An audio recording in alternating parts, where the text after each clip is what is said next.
We are now live. Well, that's terrifying. Yeah. I'm going to pull open YouTube on my phone so I can keep up with Ye old chat. comments. That's not a bad idea, actually. And then I got to make my obligatory comment. What's your obligatory comment? So you'll see.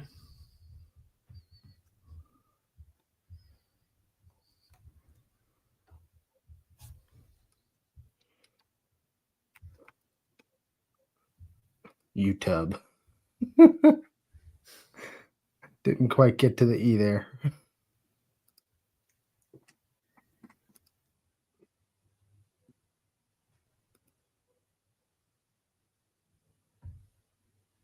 Cool.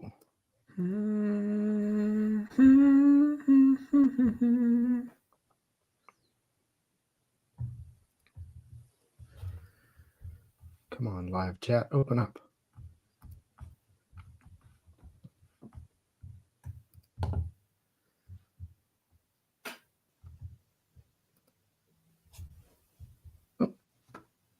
First. Classic. Nice. All right. I think I am set. Well, I don't know how it counts views. I mean, I'm guessing I'm the one view there. So we're waiting on people, but we'll just chat while we wait for Michael to return. He has, he is helping with his child, so that he won't be able to say, "I've abandoned my boy." For people who have seen, There Will Be Blood. If you haven't, watch it.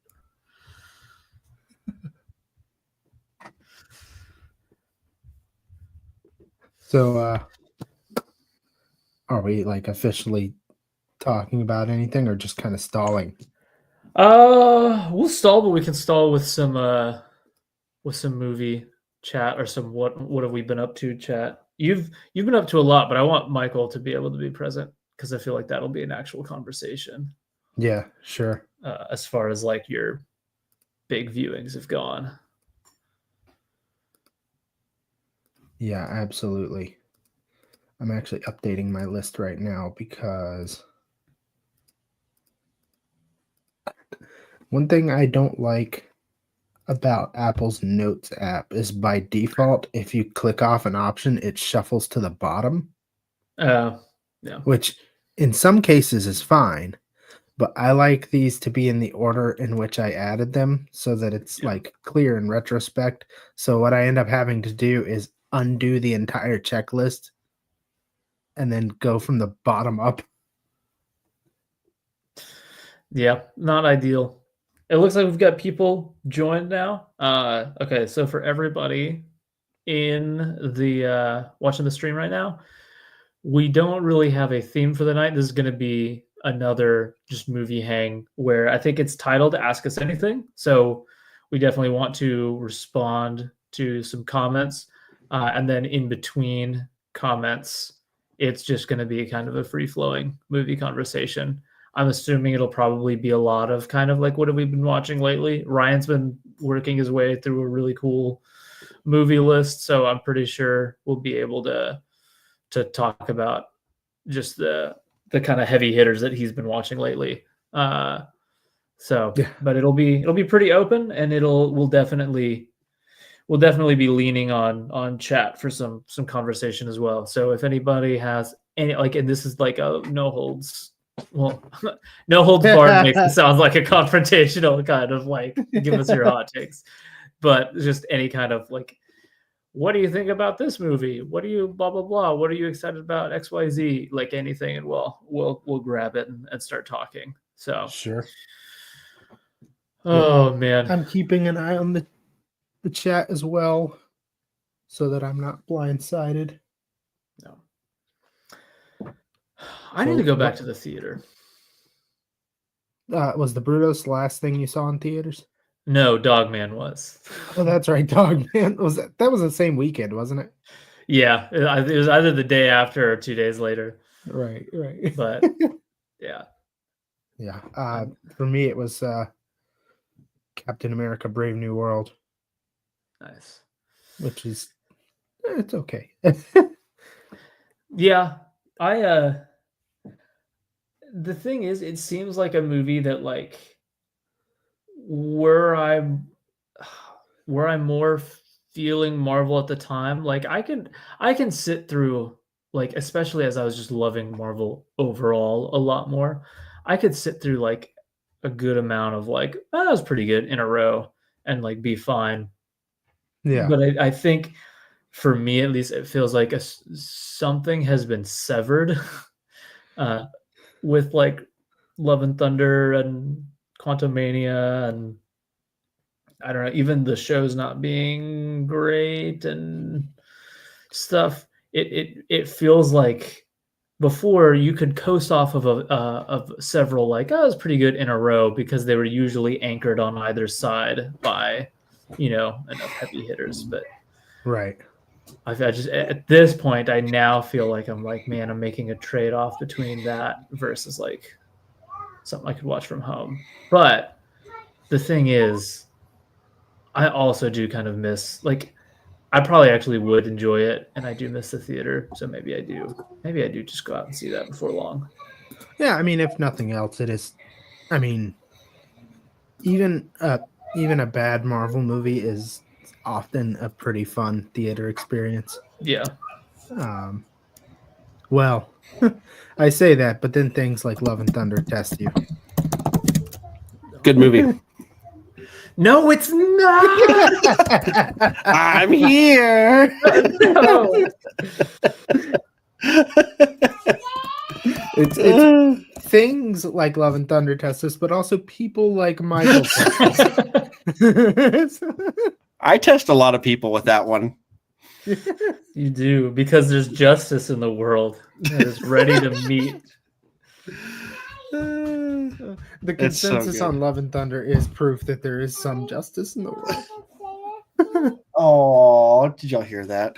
What did he say? I heard his voice. He said, Yeah. "Daddy, do you want to play with me?" Oh, I hate. Uh, Hmm? Oh, you want me to play with you? No, I love you so much. Daddy's got to get back to work. Oh, I gotta What's got a the, really the Fast important. and Furious one? I was thinking more cats in the cradle, but Oh. oh goodness. Yeah, now you see what we're getting in the way of, James? This is Yeah. Now I feel like I'm intruding on wholesome family time. Yeah, Yes. do you see what you guys are doing? You're tearing my family apart. You're tearing me apart, podcast. That's a good one.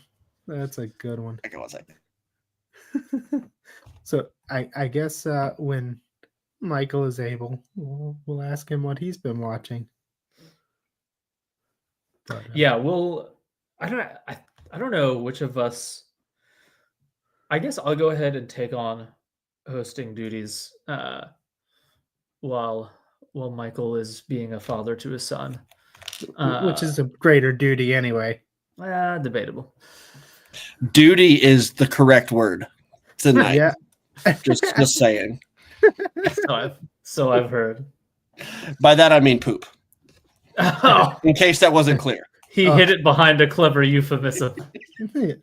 Oh geez, I did not see that one at all. Yeah. But you can smell it.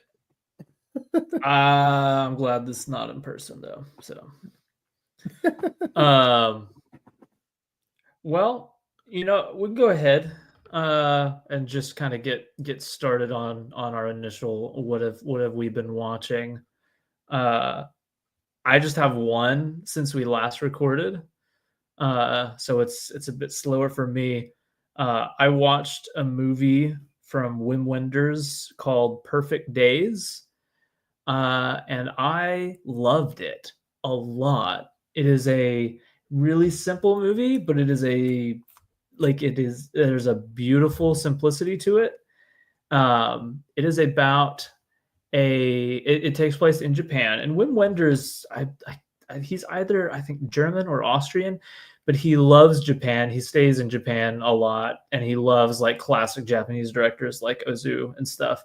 And so this was kind of his like love letter to Japan. And apparently, there's actually, it's called the Tokyo Toilet. It's like 16 really, really nice public restrooms that are like themed, and they're super well put together. They're at parks and everything. They're really cool. They all have like something different about them. They look really cool. And his job is to just make rounds to all of them, cleaning them. He just goes and he cleans all the public restrooms on this Tokyo Toilet tour. And the movie is a slice of life of like this guy. Fast. Do what? Tokyo Toilet Tour. Say that 5 times fast. Yeah.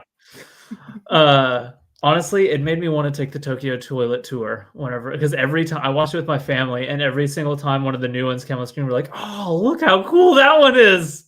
I want to go use the restroom there.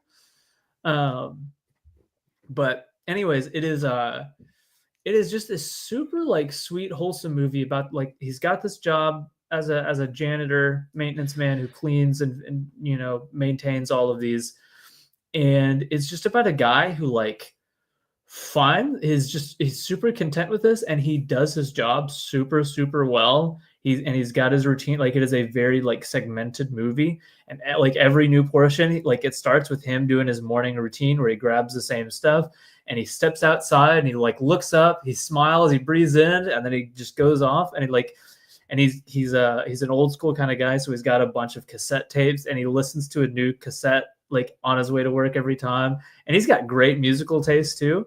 So it's just like, all right, what are we going to listen to this time as he drives to his next job? And so it's just like, you feel like you actually partake of his routine, where like you listen to his music with him on the road. You're there with him while he's cleaning everything. And it's really it's just about these different interactions he has with people. Like he's got a coworker who's like the kind of young guy who doesn't really, you know, this is just a job to him and he doesn't care, blah, blah, blah. And they really kind of butt heads. But then he finds out something about the young guy that's like really endearing, and is like, oh, it kind of made my day to know that this guy that I just had painted this one way is actually really sweet when it comes to this thing. And it's just strung together by all of these different interactions. And it ended up like being like genuinely beautiful. Like I don't know. It was one of those movies. It's just like, look how like my background right now for people not listening is still from the movie of him. His niece runs away from home to come visit him, and she just asks if she can go to work with him, and so she joins him on all the routines, and they have fun like looking at all of the differences between their lifestyle and their generations, and then they find all the ways that they still kind of basically do the same thing. And I don't know. I highly, highly recommend it. It's really sweet. It's unconventional. Like it's true, like slice of life kind of thing. So if you're going to sit there waiting for like some sort of like inciting incident, the inciting incident is not coming. It is just experiencing this guy's life with him and all of these little interactions and just running through his routine. And it's really, really sweet and lovely. And I absolutely loved it so much. So, but that's the only film that I've seen since we last recorded. So now that I'm back, what movie was this that you're talking about? Perfect Days. Okay. It was the Japanese submission for Best Foreign Film last year. It lost to The Zone of Interest, and it's hard to like blame because Zone of Interest is like, incredible. But which I never saw that one either. So I need to watch both of those. Yeah. But yeah, I'm in the same camp. Zone of Interest is the one you watch where you're like, oh man, get ready to just sit in it for a little bit. This is the one where you watch if you're wanting to be like, isn't life just kind of like lovely all the time? And aren't things nice? And isn't this just like, can't you just find beauty in the little simple moments and all that? Like, it's just, it left me in a good mood. Nice. Like, this this is just nice and sweet. It's got its heavier emotional moments, but it's also just generally, it leaves you in a state of like, this is nice. Yeah, I need to watch that one. And that one's from this year, right? Well, is it technically from 2024? It might actually be. It's 2023 actually, because it was in the 2024 Oscars. Oh, was it in the Oscars? Whoa. Yeah, because I don't know why I thought it was in this year's list. I don't know. That's how little I've seen this year. As opposed to, by this year I mean 2024. Yeah, I figured. Yeah. And last year I saw a bunch of them, and there was a couple that I didn't see, but I really saw a lot of movies. And this year it's been a lot less. I haven't been to the theater nearly as much, but it's just where I'm at right now. But yeah, I need to watch that one and Zone of Interest both. Yeah, they're both excellent. Yeah, I'm in the same boat. I haven't seen either one either. Yeah, I think you'd both appreciate, but they're both kind of that very slow movie. Like, in fact, like, I think what makes Zone of Interest so like incredible is the fact that it chooses to intentionally be kind of boring slice of life, because that's what makes it so kind of hard to sit through. Because it's like, here's a kind of just a very typical, like, there's no inciting incident, there's no real drama happening. Here's a little birthday party happening. Pay no attention to the smokestacks over the fence, kind of thing. Like, the whole movie is just normal, kind of like super low key, almost plotless movie, and you just have sounds and visuals in the background, and it just makes everything feel like, oh man, it's pretty incredible. Yeesh. So that's what you've been watching. Yes, just Perfect Days. Yeah. Sweet. Ryan, what about you, dude? Oh boy. So mine is a bit more organized.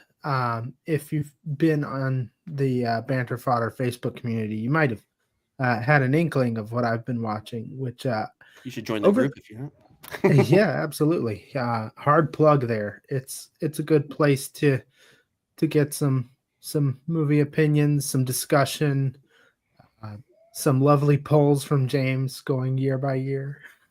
When I remember, I need to get back into the routine. I used to have it down as a routine. Right. But I've been doing, so real quick prelude to this. The previous 2 years, 2024 and 2023, I did a year of classics in literature. And what I did then is I would organize months of reading. It was usually 3 books at a time, and it would be organized by author, by genre, by format, or by a common theme. And I decided for 2025, I would do a year of cinematic classics using the same type of formula, except because it's movies and they don't take so much time investment in watching, I'm doing at least 5 per month. And so in January, I had Japanuary for Japanese film. Amazing. Made me happy. Made me very happy. It was a good time. And some of them in all of these lists I have seen, and some of them I haven't. With the emphasis being on have not seen. But Japanuary was very fun. This month, I did romance as a theme, which is, of course, cliche. But, you know, I mean, we're in the middle of our romance podcast. Yeah, that's what we've been doing too. So. That's right. And there's some alignment in that too, because like the first film I did for Valentine, as I call it, was Casablanca. So like, you guys did Casablanca, I did Casablanca, so and we all gave it 5 stars. Yes, that's right. It's one of the easiest 5 stars I've ever given. I was like, yeah, 5 star. And I've had a couple more this month because I also watched Brief Encounter, which I loved. And then there's also In the Mood for Love, which I just finished tonight. which is another 5-star film. So Yes, there that was made me also so happy. there was also Punch Drunk Love and Eternal Sunshine of the Spotless Mind, which I still quite liked both of those, but a good deal less than the other three. And what I find interesting about the other three, about Casablanca, Brief Encounter, and In the Mood for Love, is like there are themes of dealing with infidelity in all three of them. And granted, yeah, that's kind of common as a trope in romantic movies, but all three of them balance them in like this totally interesting way that's not like painting with it's not rose-tinted glasses, but it's also not like full-throated celebration of what's going on, which you often get in these types of films. And I love that, like, by accident, because In the Mood for Love was a Banter Fodder community pick. I put a poll up for the 5th one, and In the Mood for Love is what won. So I got to thank the Banter Fodder community for giving me a great film. So, but it's interesting to me that incidentally, 3 of these, and sort of 4, if you can't count Eternal Sunshine of the Spotless Mind, deal with ideas of like infidelity, and I find that pretty fascinating.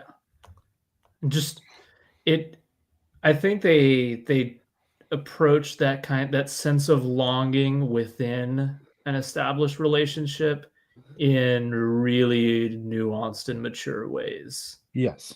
That's like honest about things while not letting that honesty like skip down the road like flippantly to anything else. Like I don't know. They're really, really, I don't know, smart, thoughtful films, I think. Yeah. And both Casablanca and In the Mood for Love are a part of a handful of films that our mutual friend Kiefer, they all kind of float in and out of like his number 1 movies. So it's also a little bit about that. You just got to watch Lost in Translation, and I think you'll have kept that and Maltese Falcon, and you'll. I have seen Lost in Translation, so okay. So that's one I'm familiar with. I quite like that one a lot too. Yeah, that's one of Mesker's favorites too. Yeah. Yep. Yeah. Yes, it is. I love it on its own, but I still like definitely associate it with Josh with how much he loves it, because he was hyping it up long before I finally watched it. But I also think it's amazing.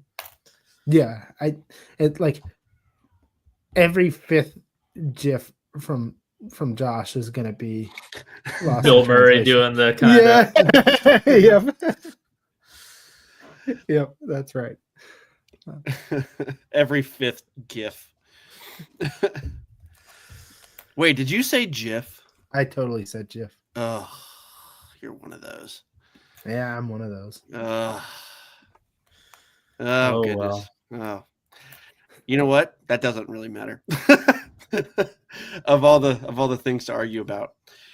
But I need to see. I need to see all. Like, I've only seen Eternal Sunshine of the Spotless Mind one time, and it's been years and years.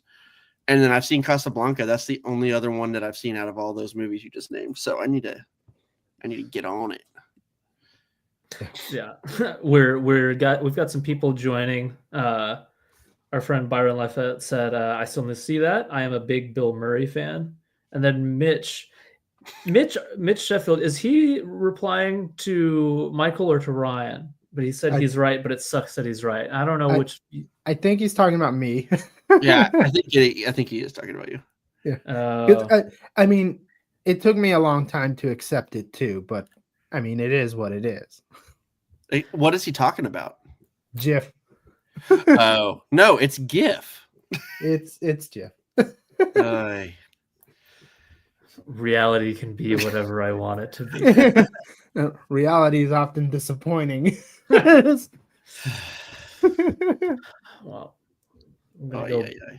buy some Jiffy peanut Jiffy butter. lube, Mitch says. Yeah, that's definitely Giphy lube, just like it's GIF. So funny. But yeah, Ryan, is that all you've been watching? At some point, we got to circle back to Japanuary because he watched some. Yeah, I would love to talk about those. But no, I've also been doing TV in between a lot of this. So Rachel and I, she had never seen season 3 of Daredevil. So I made sure to change that before Born Again happens, and it's fantastic. So, you know, if you haven't seen Daredevil in general, you owe it to yourself. Treat yourself, enjoy some Daredevil, and season 3 is arguably the best. I think there's a strong argument for season 1, but 3 is fantastic too. So I love when you're able to like pinpoint that there's moments where you're just gonna look over at the other person and just watch them watch whatever's happening. And I totally did that multiple times through this. So Nice. that was fun. Also watching Severance on Apple TV. Yeah. Yeah, Severance is great stuff. Tell James so, why he needs to finally watch it. Yes, you do. It's phenomenal. Tell Michael why he needs to finally watch The Return. You also need to watch that.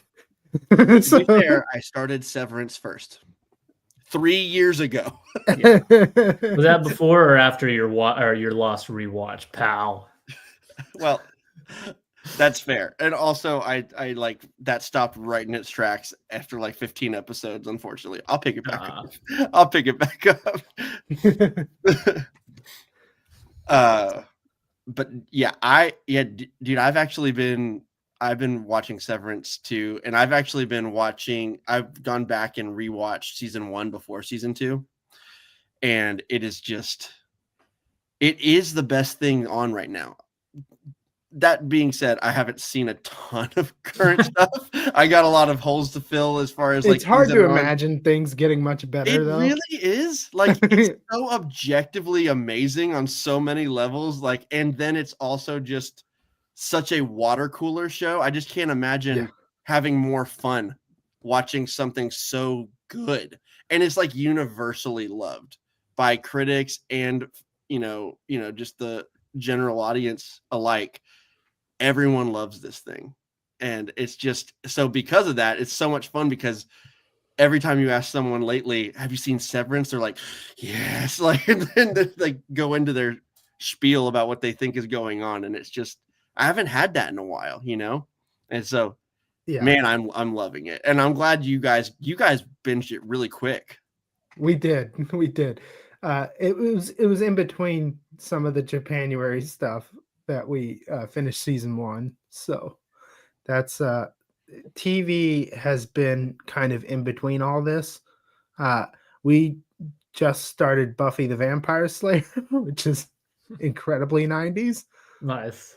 And incredibly Joss Whedon, right? So like there's actually a couple times where I thought like, whoa, that was actually a little too smooth for TV. What are you doing here? You're not supposed to do that. It's nowhere near to the caliber of it, but there was one shot in particular I was like, oh, are we doing Vince Gilligan here? Like, like what? Are we allowed to be this good in 90s television? I guess we are. But most of it's not like that. Most of it's quite tame. But I do like it's hard to I mean, I think I'm behind. I don't see a comment from Jack. Me neither. He says, "What's up, bitches?" That's Jack. Yeah.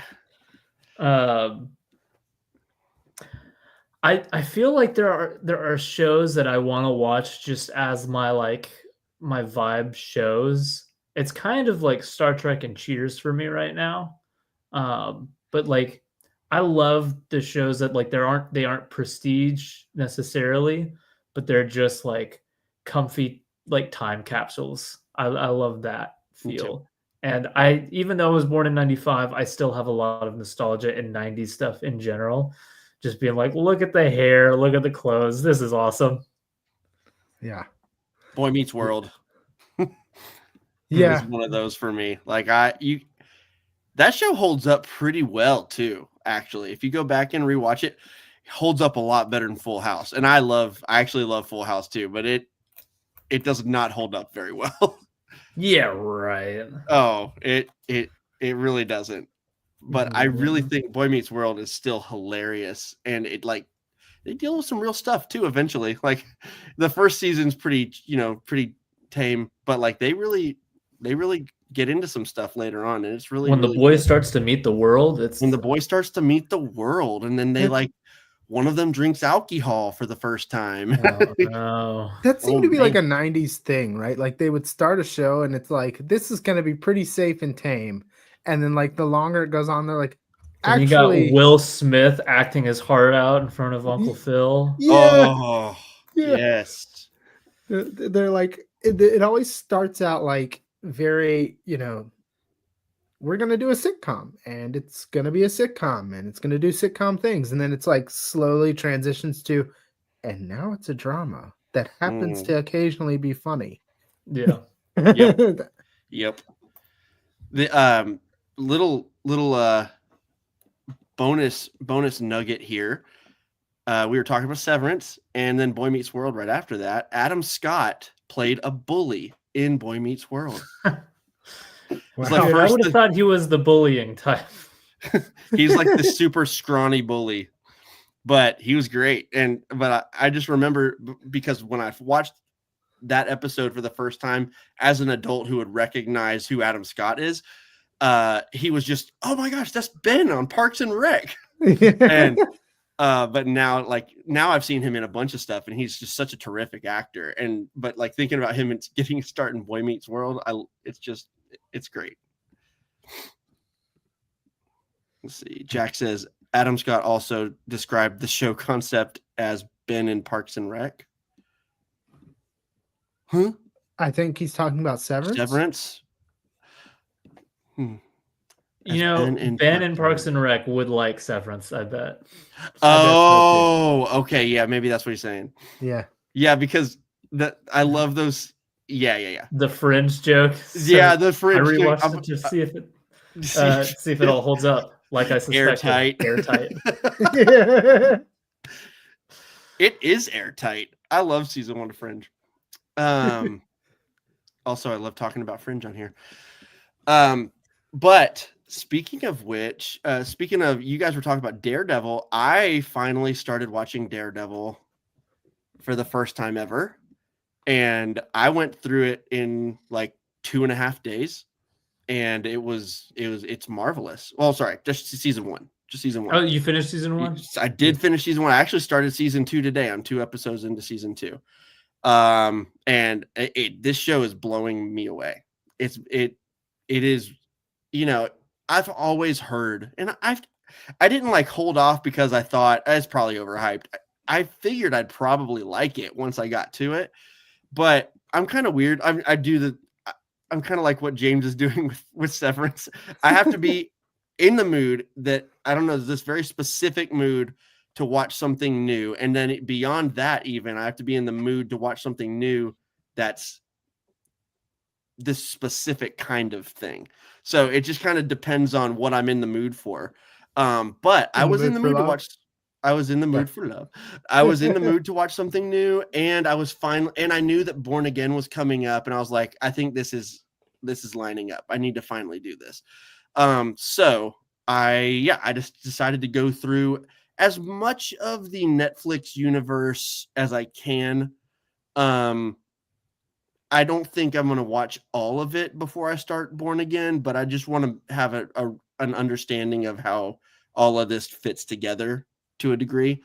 So I'm really enjoying it. I think it's incredibly well acted. I think it's hilarious that they tried to do this show, Born Again, originally without Foggy and Karen. I don't even. Terrible idea. I don't When I- even understand how that even made it into an idea that someone said. When I read the descriptions for what they were planning on doing with Born Again, I was just like dumbfounded. Yeah, At- I was too, because you guys know I'm fine with comedy in MCU movies. That's not a deal breaker for me. But this is Daredevil, and even I, who hadn't seen Daredevil, I'm like, that's not what Daredevil is. Why would you do that? But I'm loving this show, and I think I'm really excited to get into more of season 2. I'll probably do it tonight. But man, it is just it's blowing me away. I was floored. There's a specific episode about Wilson's backstory, and it's like, I think that was the best episode of the season. I think it was also the hardest to watch when, the thing with his dad. Yeah, that was brutal. But it's James, I think you said it when I was starting. Wilson Fisk is one of the best villains in comic books, at least comic book movies or shows, and I can't see why anyone would dispute that at this point. Of course, I've only seen one season of it, and I'm already there. So, I mean, it's incredible. I'm absolutely loving it. I love the vibes of it too, and I just love the characters. I think they really endear you to the characters really, really quickly. Yeah. And it feels, it's the same feeling I had with like Fringe and Twin Peaks. Those shows work first and foremost because of the characters, and then the cool stuff around it is also excellent. But I just love these three. I love this family. And then beyond that, it's excellent. So it's done with like real cinematic excellence in a way that just like is like there's no like, well, we got cool costume characters that people recognize and that's the draw. It's like, no, we are freaking making a real show. There's a video game reference that I think now Michael gets to appreciate, which is in Marvel Ultimate Alliance 3. There's a line Daredevil says, I do all my best fighting in hallways. Now I can appreciate that, because oh my gosh, that scene. It's so good. Yeah, that scene was amazing. I always heard about the hallway scene. That's like legendary just for people to talk about amongst comic book fans. And so I've always known that it was there. I just didn't know when it would happen. It was like the second episode, I think. Yeah. Like it was really early on. And yeah, it was everything everyone said and more, because I didn't realize it was more than just a well-shot hallway scene fighting sequence. It was like there was like a real emotional like undercurrent to it. Yeah. And like in that whole time too, there's a few episodes at the beginning that have to do with like rescuing like a kid and like his father like being beat up and stuff like that. And I'm like, James, I'm gonna say it hit differently as a dad. And it just does. Like there are just things that I used to would have watched, and it would have been like hard to watch and sad and stuff. But man, like whenever a kid screams like, "Daddy, help me," or something, I'm like, oh God, like what if this happened? It's a whole different thing now. And it really, whenever he's kicking butt in that hallway, I wanted him to just like, I wanted every one of them to be dead because of what was happening. And it was very, very satisfying. Yeah. And the other thing is too, like we can talk about heavy themes and great fight sequences with Daredevil. I think another thing I love about it though is like the conversations he has with Father Lantom and stuff. Like it's also pretty heady for Netflix. Yeah. Superhero fare, and I quite love that about Daredevil. It's a great show.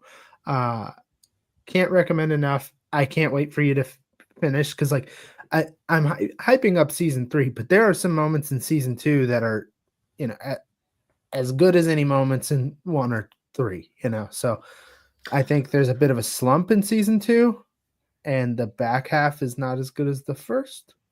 The But- Twin Peaks slump. Yes. But the return is coming, right? So like Nice. that works on 2 levels actually, because we have Born Again coming next month. So It really is returning. yes. But it's super, super worthwhile. I'm glad you're getting into this.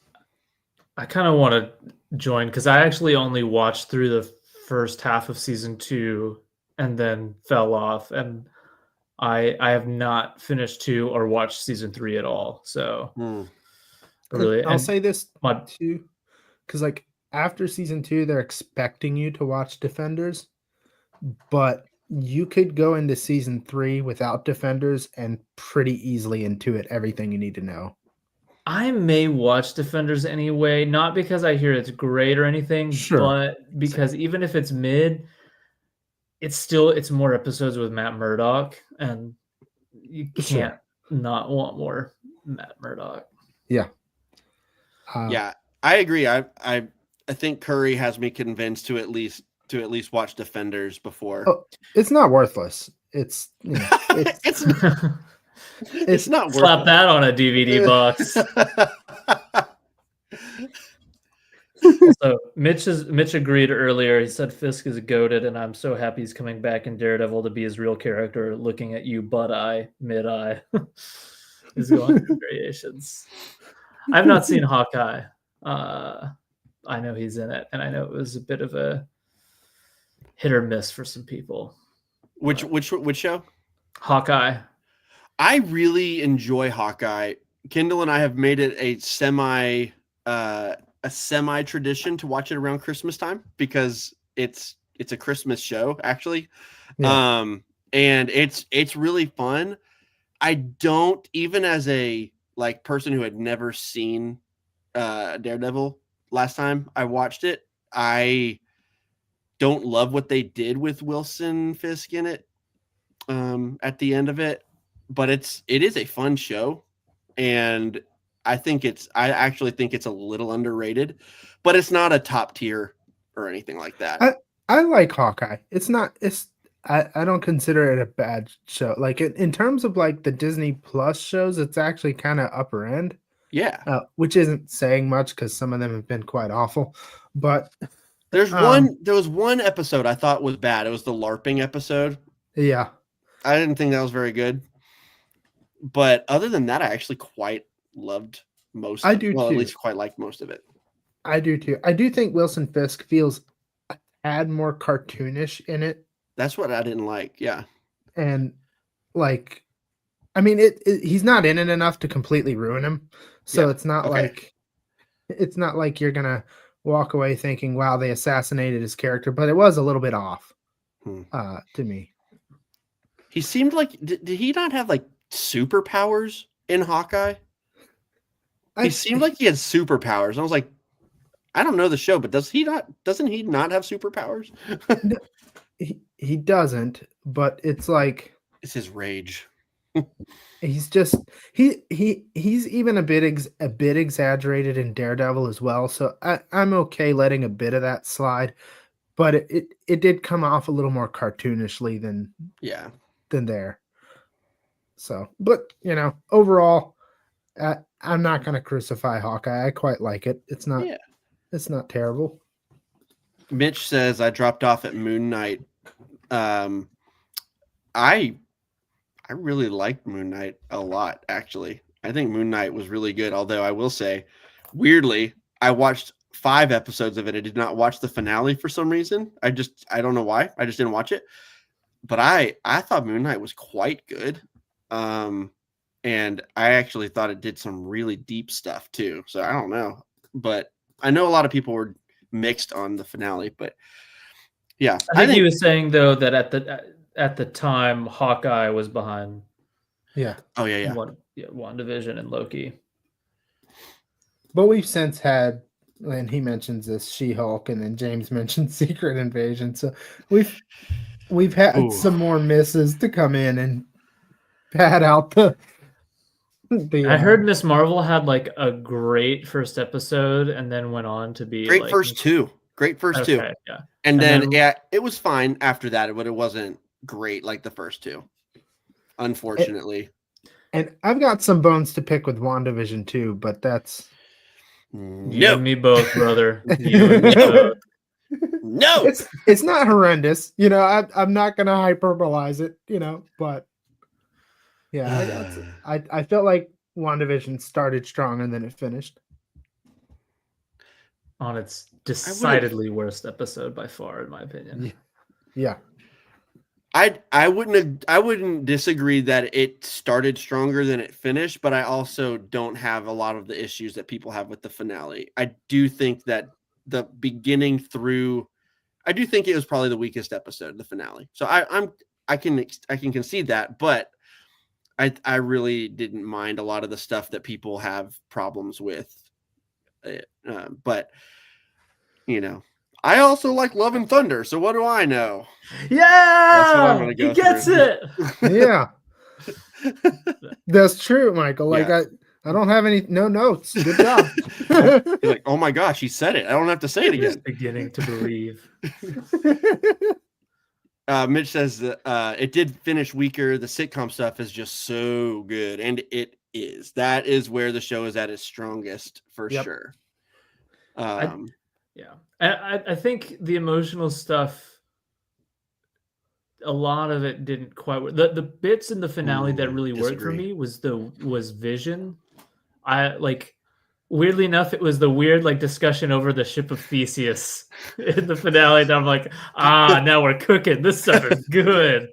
Well, and then it went back to like laser pew-pews flying around, and it just see that is the criticism that I don't understand. This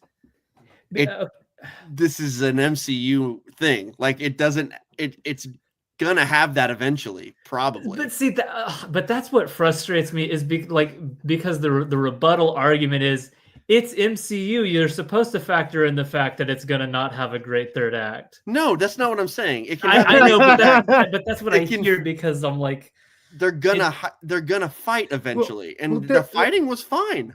No, it wasn't. It was bad. They're witches, though. Like it shouldn't be lasers. Like it shouldn't feel the same as other fights. The witches were fighting like witches, but then the others were fighting differently. Nah, they were pew-pewing way too much for witches.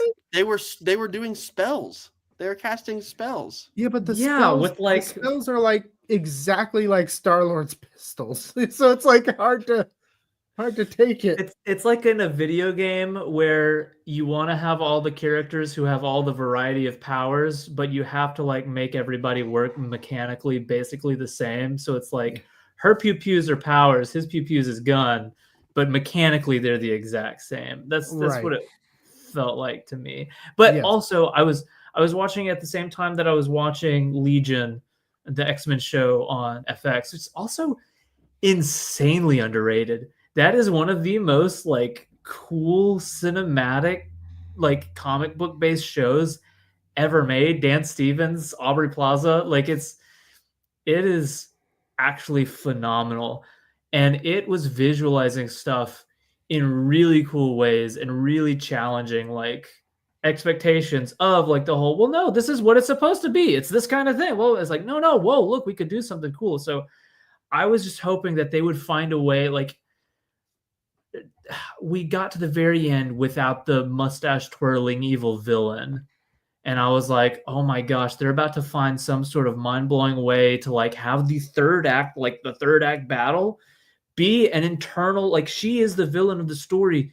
And in my mind, like they're going to do something super trippy about her fighting her own internal demons. And it's going to be this cool witchy like visualization of the battle that's like that she's waging in her own mind about what to give up and what not. I'm like the ceiling for how to do this of her warring against herself is going to be so cool. I'm so ready.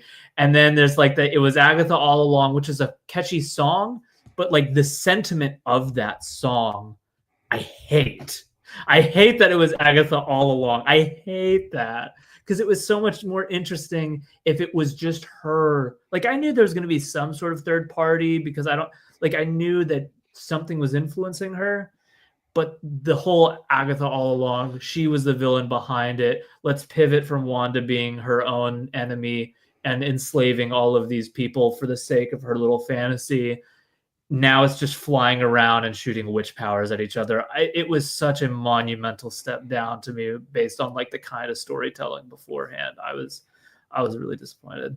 Even though I liked it. I think that, like, it ends positively. I think the last scene of her in the house when she lets the house go and the boys go, I think all of that's really so good. dude. It's so really, good. like, that's really well done. But just as a whole, I felt like if you hit play at any point in the season beforehand and somebody walks in, there's that immediate like, ooh, what is this? Like, what's happening? Like, this is cool. If you hit play in the middle of the finale, somebody walking like, watching Marvel? Okay. And just kind of like it just I think my biggest issue with the finale, which I largely really like, my biggest issue by far is that part where I can't remember what her name is. Where she Rambo. goes, yeah, where she goes, they'll never know what you did for them.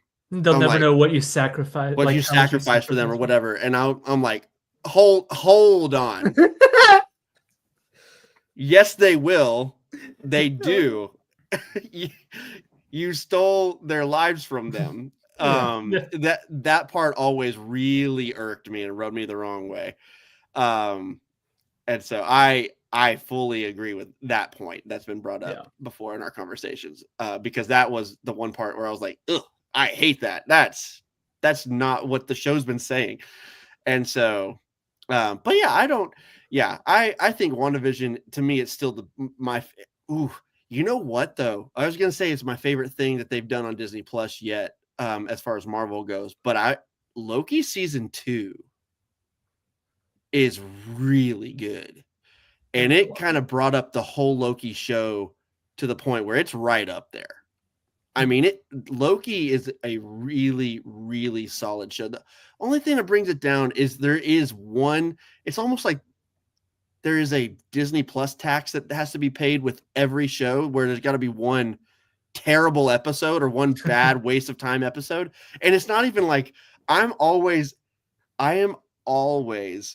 like defending when people say it's just a filler episode, because a lot of the time when people say that, there's still stuff going on that's important, and it's really not as filler as people think. The Fly and Breaking Bad. Yeah, that. And there are real filler episodes in television, and they actually have nothing. You can skip it and have nothing to do with it, and you'll be fine. Like musical dance episodes of shows, and stuff like that. But this Disney Plus seems to have at least one episode of most of their shows where it's like, man, they must have needed to like put the C team on this one or something, like for budget reasons or something, because there's one episode where they waste the whole episode chasing around this one place and it does nothing. And it really is frustrating. But other than that, season 2 of Loki and season 1 are both fantastic. So I was going to say, I think those are right up there next to each other for me.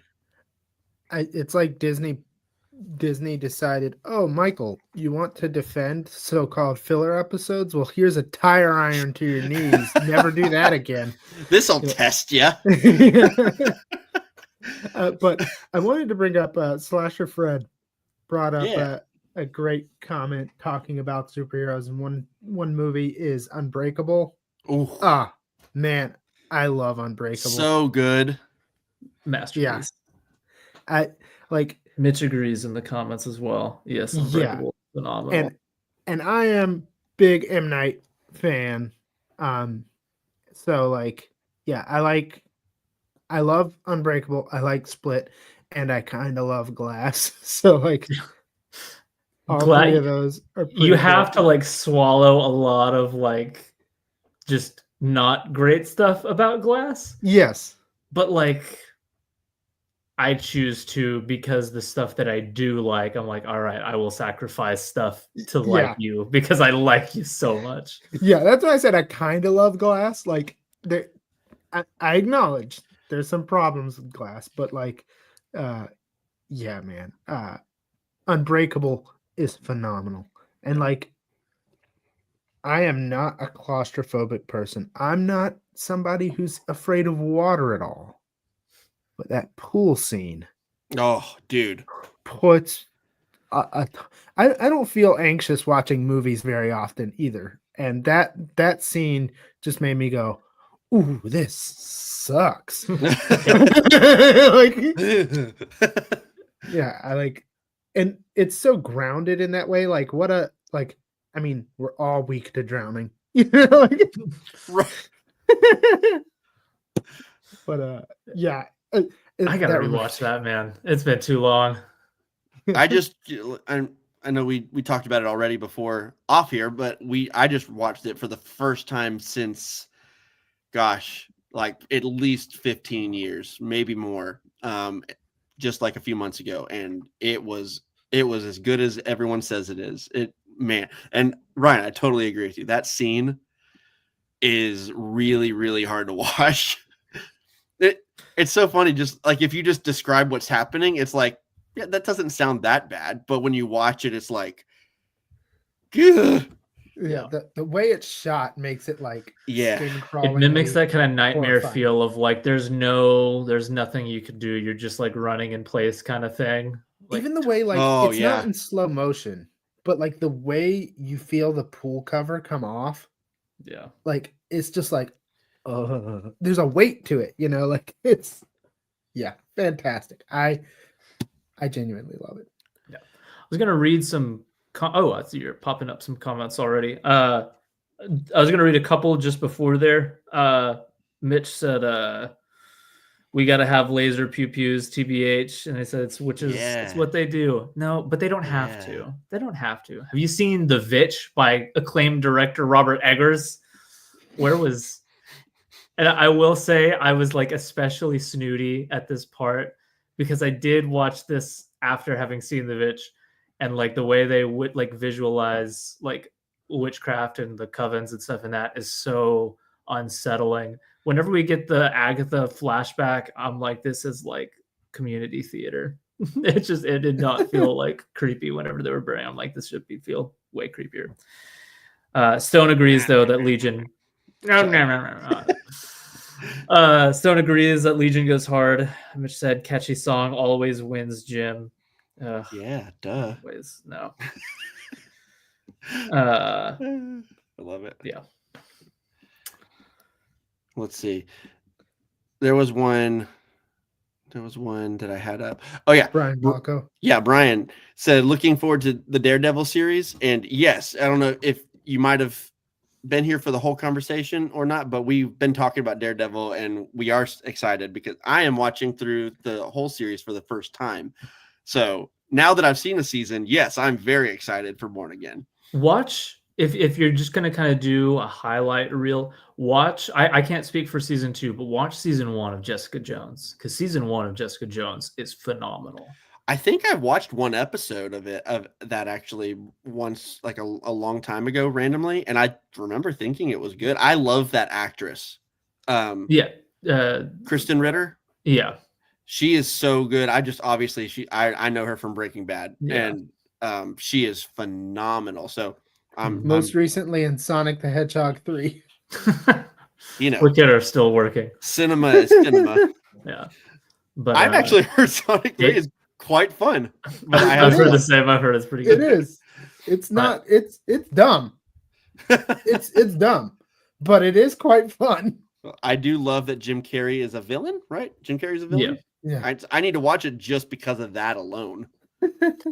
Well, that's also why you need to watch Batman Forever. Then please get on that.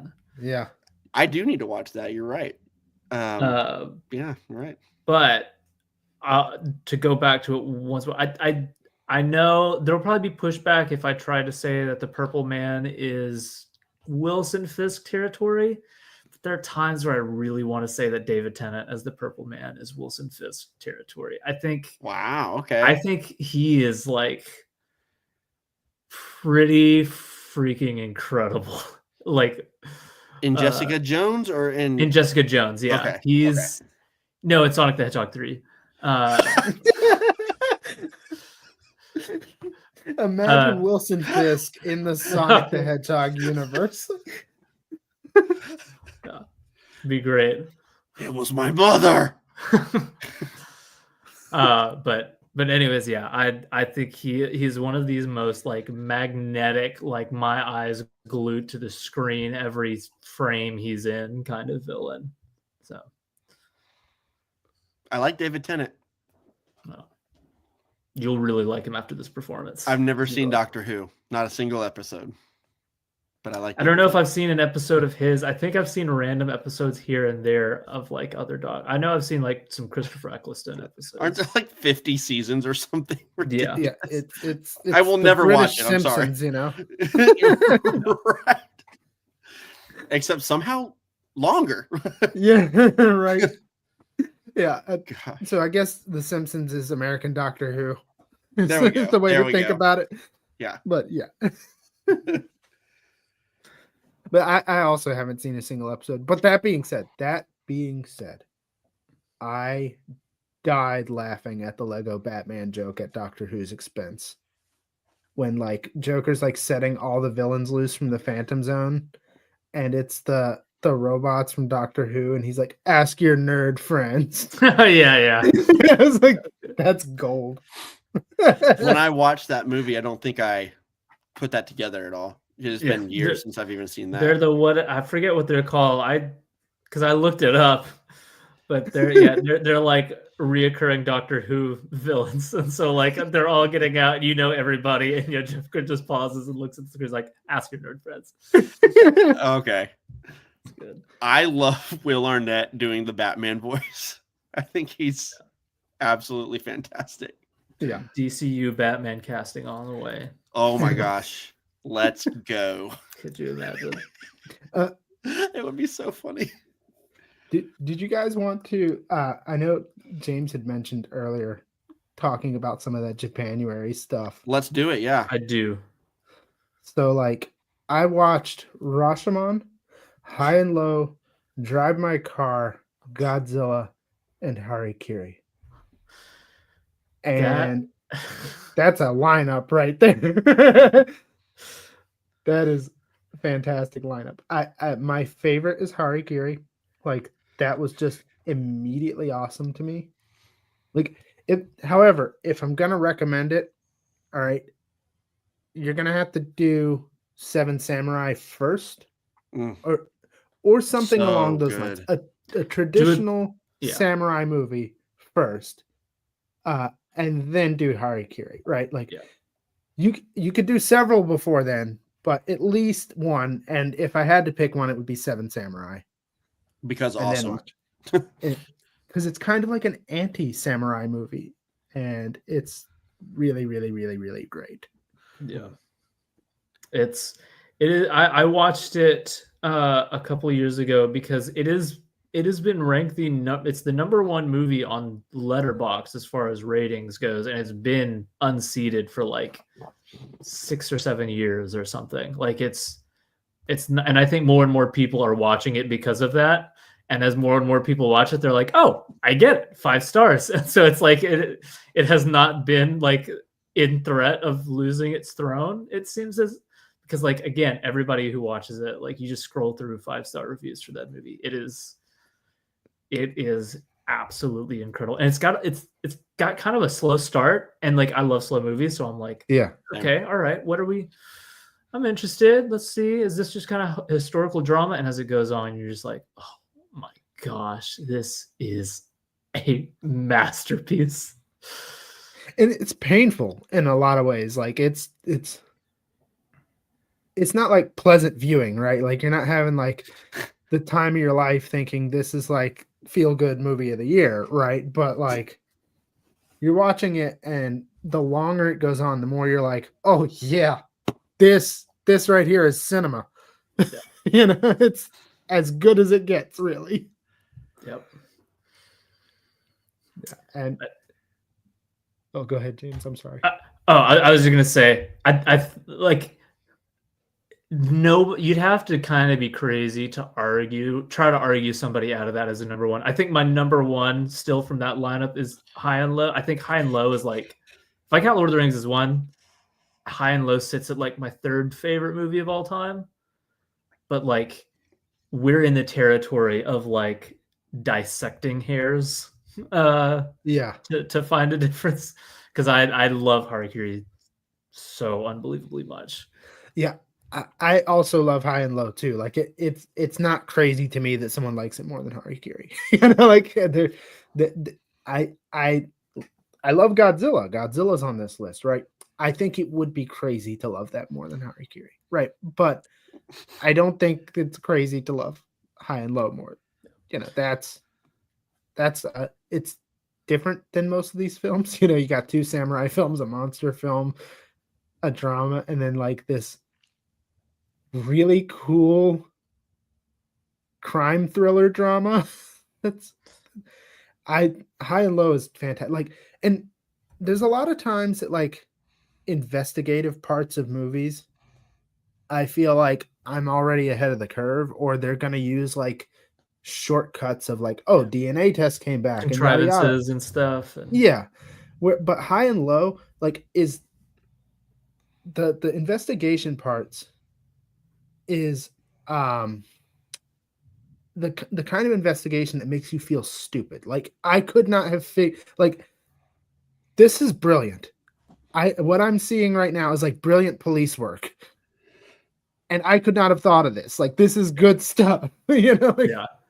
And it's like a whole lengthy portion of the movie. Yes. And it feels like it completely sweeps away any sense of that kind of like we're rushing or skipping things because we're a movie, where it's like you feel like you're in the muck of the detective work, but it's still like super cinematic during it all. But it really is like I love High and Low. And it's also, last thing I'll say, it's also not just like a procedural investigation movie. Like, it ends on, to me, one of the all-time greatest final scenes, down to like final shots. And like, despite it being this really cool kind of semi-noir thrill, police investigation thriller kind of thing, it's got a moral weight to it throughout, and then it just ends in this kind of, oh man, wow. Let me sit on that for a while. I don't want to spoil anything, but the last bits of dialogue stick with you. Like, they just hang in the air for a while after you're done watching, and it's just great. Just great. I need to watch all these. I don't think I've seen any of them that you mentioned. I have the list on Letterboxd, and then I have a separate list where I'm doing a running ranking. So there's one that's just a watch list in order and with descriptions saying, yeah. And then one's just January gonna rank really heavy for the year of classics, I think. I think so too. Also, well, I haven't seen them, but everyone you said, I know I've heard so many people just rave about. I actually own Rashomon. I got it on Criterion like months and months ago on sale, and I was like, well, I'll watch this sometime. I'm sure it's awesome. But it was right after I watched Seven Samurai. I was like, well, I'm probably going to watch this one next, because I love, and if you're still here, I love The Last Jedi, and Rashomon is Rashomon heavily influences part of The Last Jedi. And I was like, I have to have finally watched this by now. Like, I feel like I'm doing a disservice to Star Wars, at least, having not watched Rashomon. So, but George Lucas would also want you to watch Rashomon. He would absolutely. That Rashomon is kind of like Seven Samurai in that you don't know it, but you've seen it 100 times, kind of thing. Yeah, it's pretty great. Yeah, anytime an episode of a TV show is like, that's not what I saw happen, and it goes into flashback, it's like, there's Rashomon, I see you there. Yeah, exactly. The unreliable narrator. Yeah, exactly. Plural. Yeah. Yeah. Curry says, I watched a bunch of ninja movies. I wish I had more to contribute, Curry. I have not watched a bunch of ninja movies. I haven't either. I'm so sorry. Honestly, I haven't either. I need to watch more ninja movies. I've seen You said Ninja I was half Turtles. tuned out.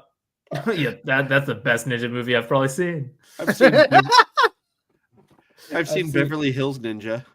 There I've you seen go. Three Ninjas. Chris Farley. What was the Three Ninjas with Uh, Hulk Hogan in it? Like it was like the third or fourth one or something. Never heard of it, but now I need it. Mitch said I was half tuned out, but I've seen High and Low and Drive My Car, and they're both masterpieces. Yes, they Yes. are. Drive My Car is probably the most different feeling watching Yeah. of any of the Japanuary viewing, but also just like, man, Drive My Car. I like if I was with full knowledge of this list and curating it in a watch order that flowed, I would have it at the end of Japanuary going into Valentine because like it kind of fits there too. yeah, actually. So But I got to see that I saw that in the theater at this really cool place. And I'm trying to get Michael to come down and visit so we can go to the Texas Theater. I will. one of these days. I promise. But- We just gotta find the right movie. Yeah. Revenge of the Sith? I saw Drive My Car in theaters. What? Sorry. Slasher Fred identified the Hulk Hogan Three Ninjas movie. It's the fourth one, High Noon at Mega Mountain. What a Well title done, too. Slasher Fred. It's so dumb. But Yeah. oh, goodness. Mitch is pointing out he was the first of the group to watch Drive My Car, but I saw it nonetheless. And I saw it theatrically. I was able to see it theatrically. And it was one of those ones where it's over 3 hours. So it's like when you're watching it, you're making a day of it. Yeah. And it was one of those experiences where like I walk into the theater in broad daylight, I walk out and like the sun is setting, and I was like, I feel like I'm a different person. Like I feel like something happened here.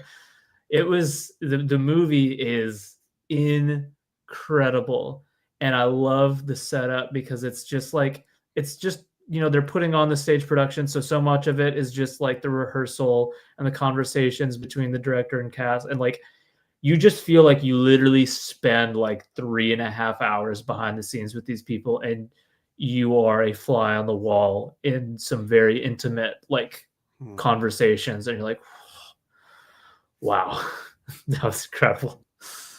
Yeah, I love the use of like an in-universe drama informing us of the mental state of characters. Yeah. Right. So it's like art engaging art.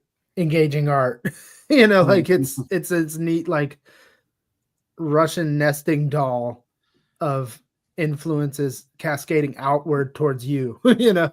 Yeah. And I've always loved when movies do that. Yeah. Mitch wants me to sell you on Old Boy. I don't think it would be hard to. First of all, the hallway and Daredevil scene is inspired by the hallway fight in Old Boy, which did the whole oneer hallway fight scene in a very similar way. It's a 10 out of 10, 5 out of 5, like in contention for greatest South Korean thriller of all time. It's incredible. Watch it. All right. Gosh, Well, there's so I'm much sold. I need to It's just a watch. matter of when. South Korea, September. South Korea's no. September's already chosen. September is for musicals, and it is September. Oh, Nice. That's good. dude. I good gotta job. credit Vuk for that because I mentioned I wanted to do a musical month, and he came up with September, and I was like, "That's it. I'm not going to do better than that." That's really smart. That's really well done. Top tier pun. Yeah, that's excellent. There's a lot of good musicals. What musicals do you have lined up?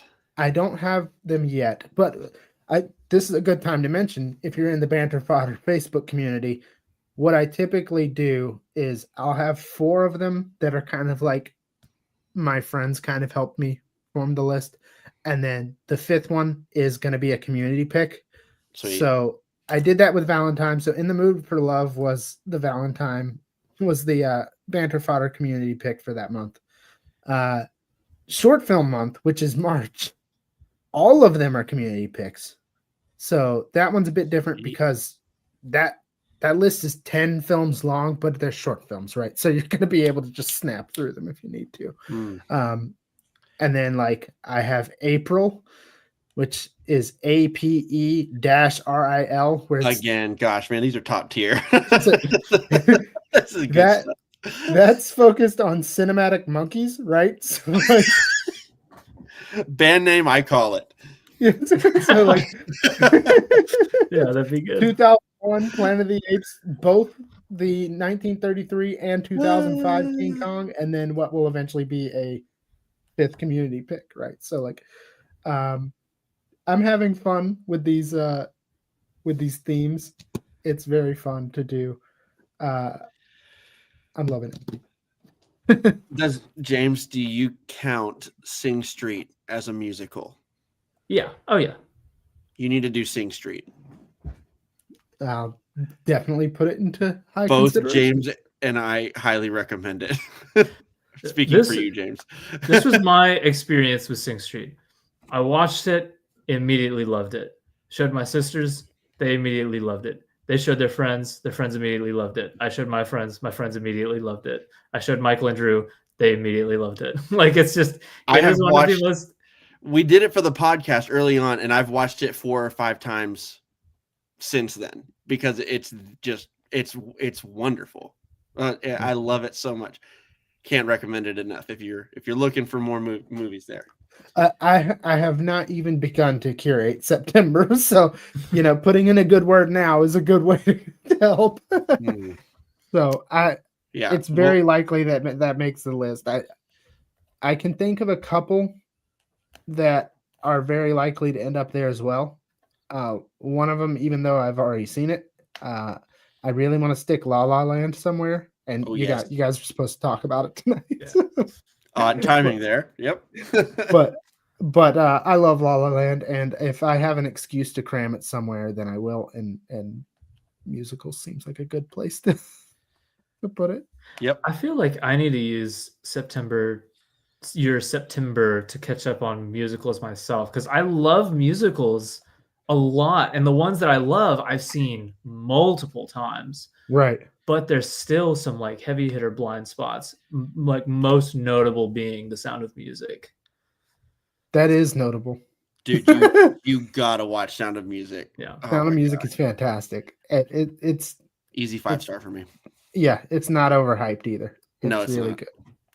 Christopher Plummer is so good too. Julie Andrews, everyone talks about how good Julie Andrews is in that movie, and she is. She's wonderful. Christopher Plummer is beyond incredible in that movie. Yeah. And I want to just talk about his performance all day. Yeah. I wonder if we should cover that in September. I wouldn't be opposed. We could have Ryan on as a guest, maybe.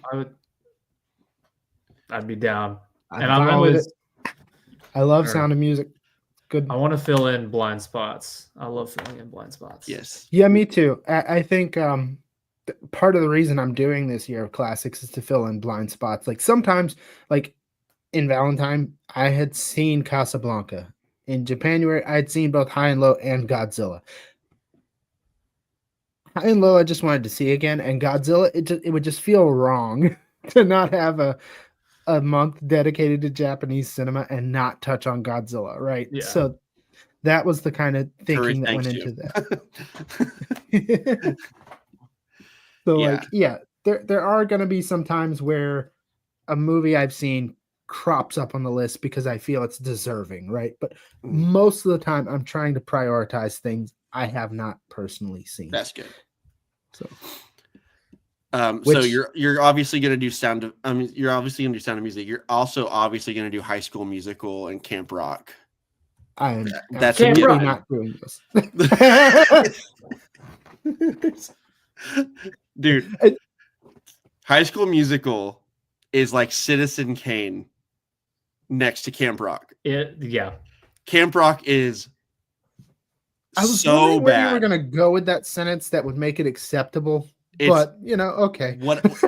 It had the distinct experience of a few years ago when my wife and I were actually just dating at the time, but we had a random like musical phase we were in, and we did some of the classic musicals, but we also did High School The Musical. decom. We did High School Musical and Camp Rock back to back, and we did High School Musical first. And we were like, at the end of Camp Rock, we were like, so High School Musical is like a masterpiece, right? Like, at least they have someone doing this movie that knows what a musical is. Listen, High School Musical 1. I kind of love it. Actually, not even just one, the whole trilogy. I'm not gonna Yeah. this is my favorite. They're like without a curb, like I still think they're like actually like they're not bad, you know? They're okay. I'm beyond the point where I'm embarrassed about them. I can I know sing, most of the lyrics, okay. yeah, I can sing most of the songs from the first two, and I'm not even ashamed anymore. I used to be. I used to hide it. But they're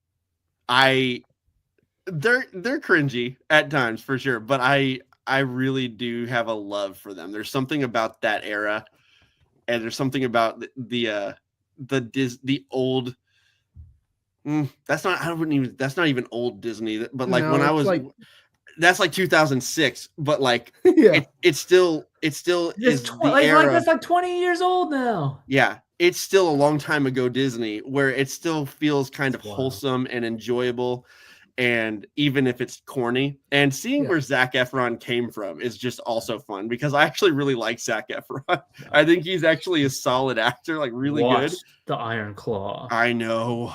I missed that, like many opportunities to watch that last year, and I just missed it.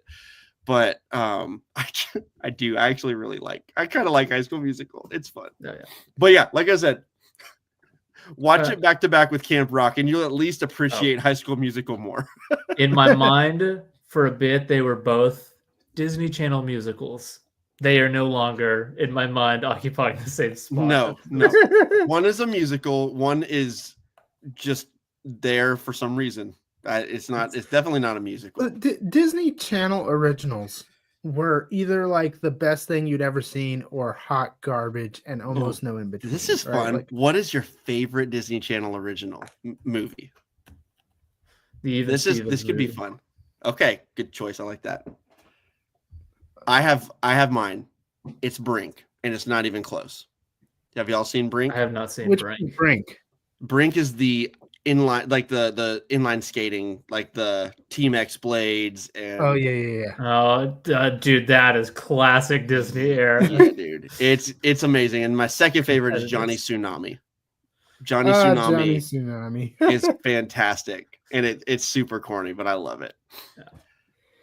Is it off limits to choose like the Kim Possible movie or something? Like, No, that's fine. I mean, I don't know if that's. Yeah, that would count as a Disney Channel original movie, because it's made from a Disney Channel show. I think so- the criteria is: would there be like young kids jumping into pools of film singing "Let's watch a Disney Channel movie" before it played? Because if that didn't happen, then it doesn't meet the criteria. Do you not remember that? I do. Let's watch a Disney Channel movie. Oh yeah, okay, yeah. And I they're was like, jumping, like touching their toes in midair, and then they melt Yeah. into the film. yeah. I Yep. was like, what is he talking about? Oh. Would the star be holding a baton, making a Mickey Mouse face, Yeah. saying you're watching Disney Channel? Yes. We got some comments. Mitch said he'll join for musicals.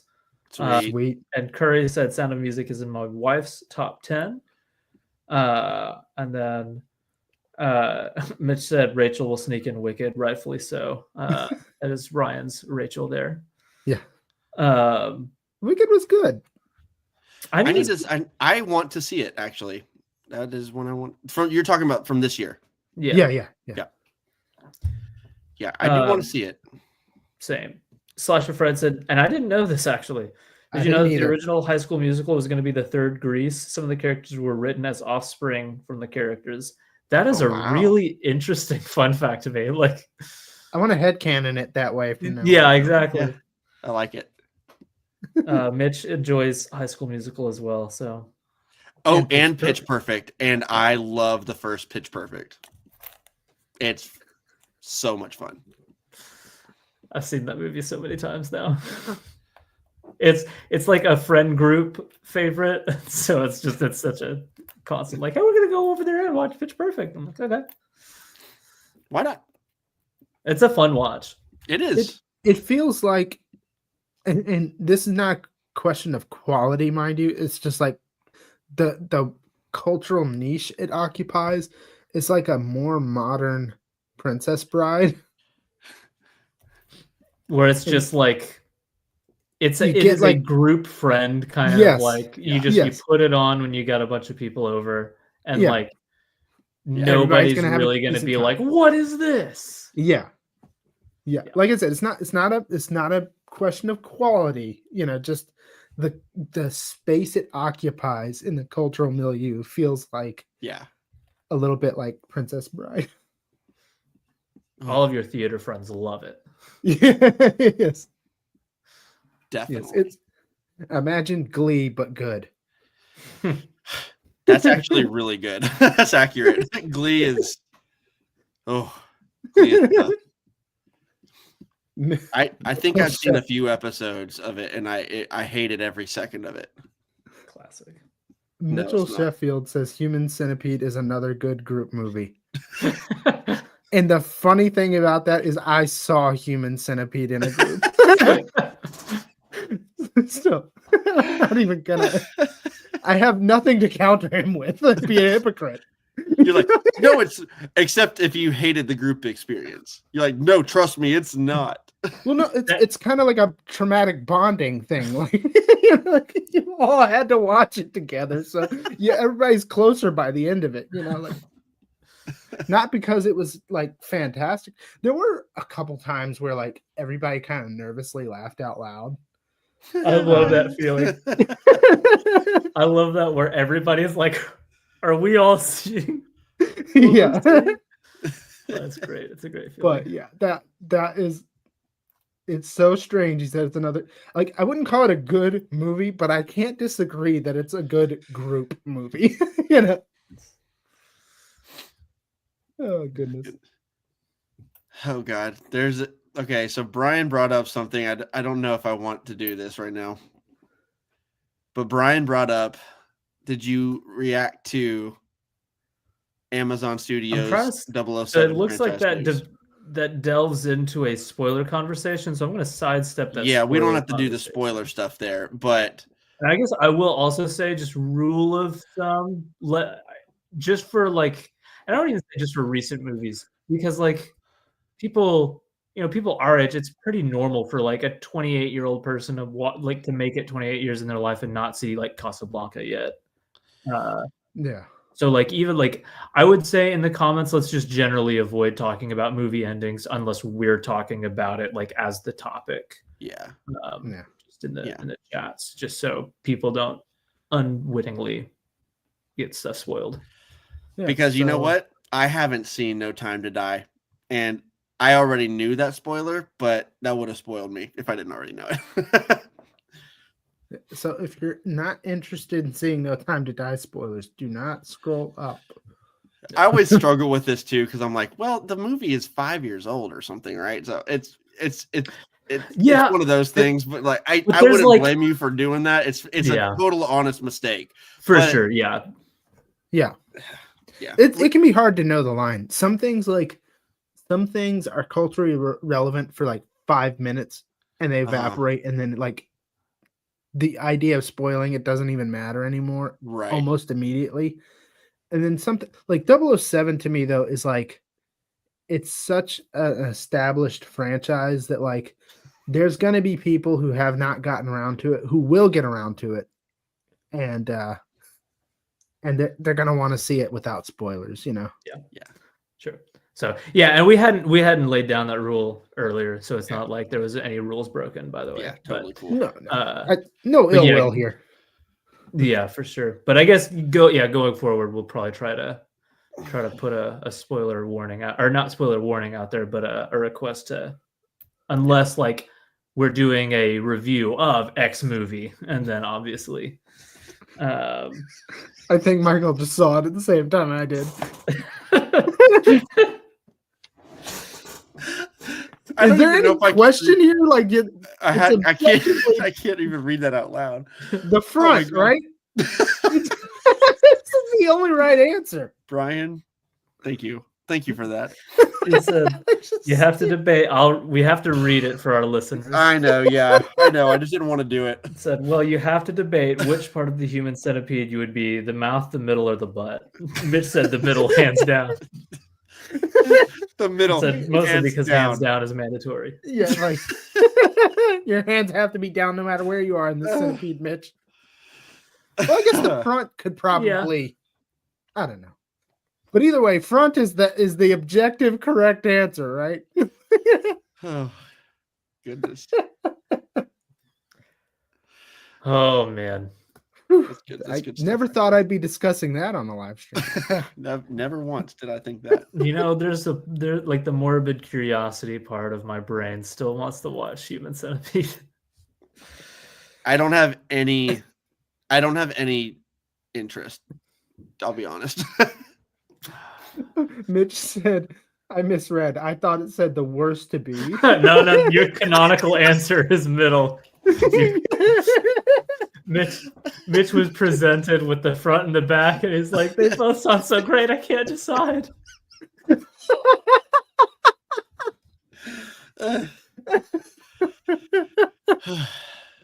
Curry says, this escalated quickly. Yes, it did. It really got out of hand fast. It jumped up a notch. Yeah. I hate being the human centipede expert on a panel. That's just horrible. That's how you'll be remembered. That is your legacy. None of the friend. Japanuary, none of the Mood for Love. It's like, isn't that the human centipede guy?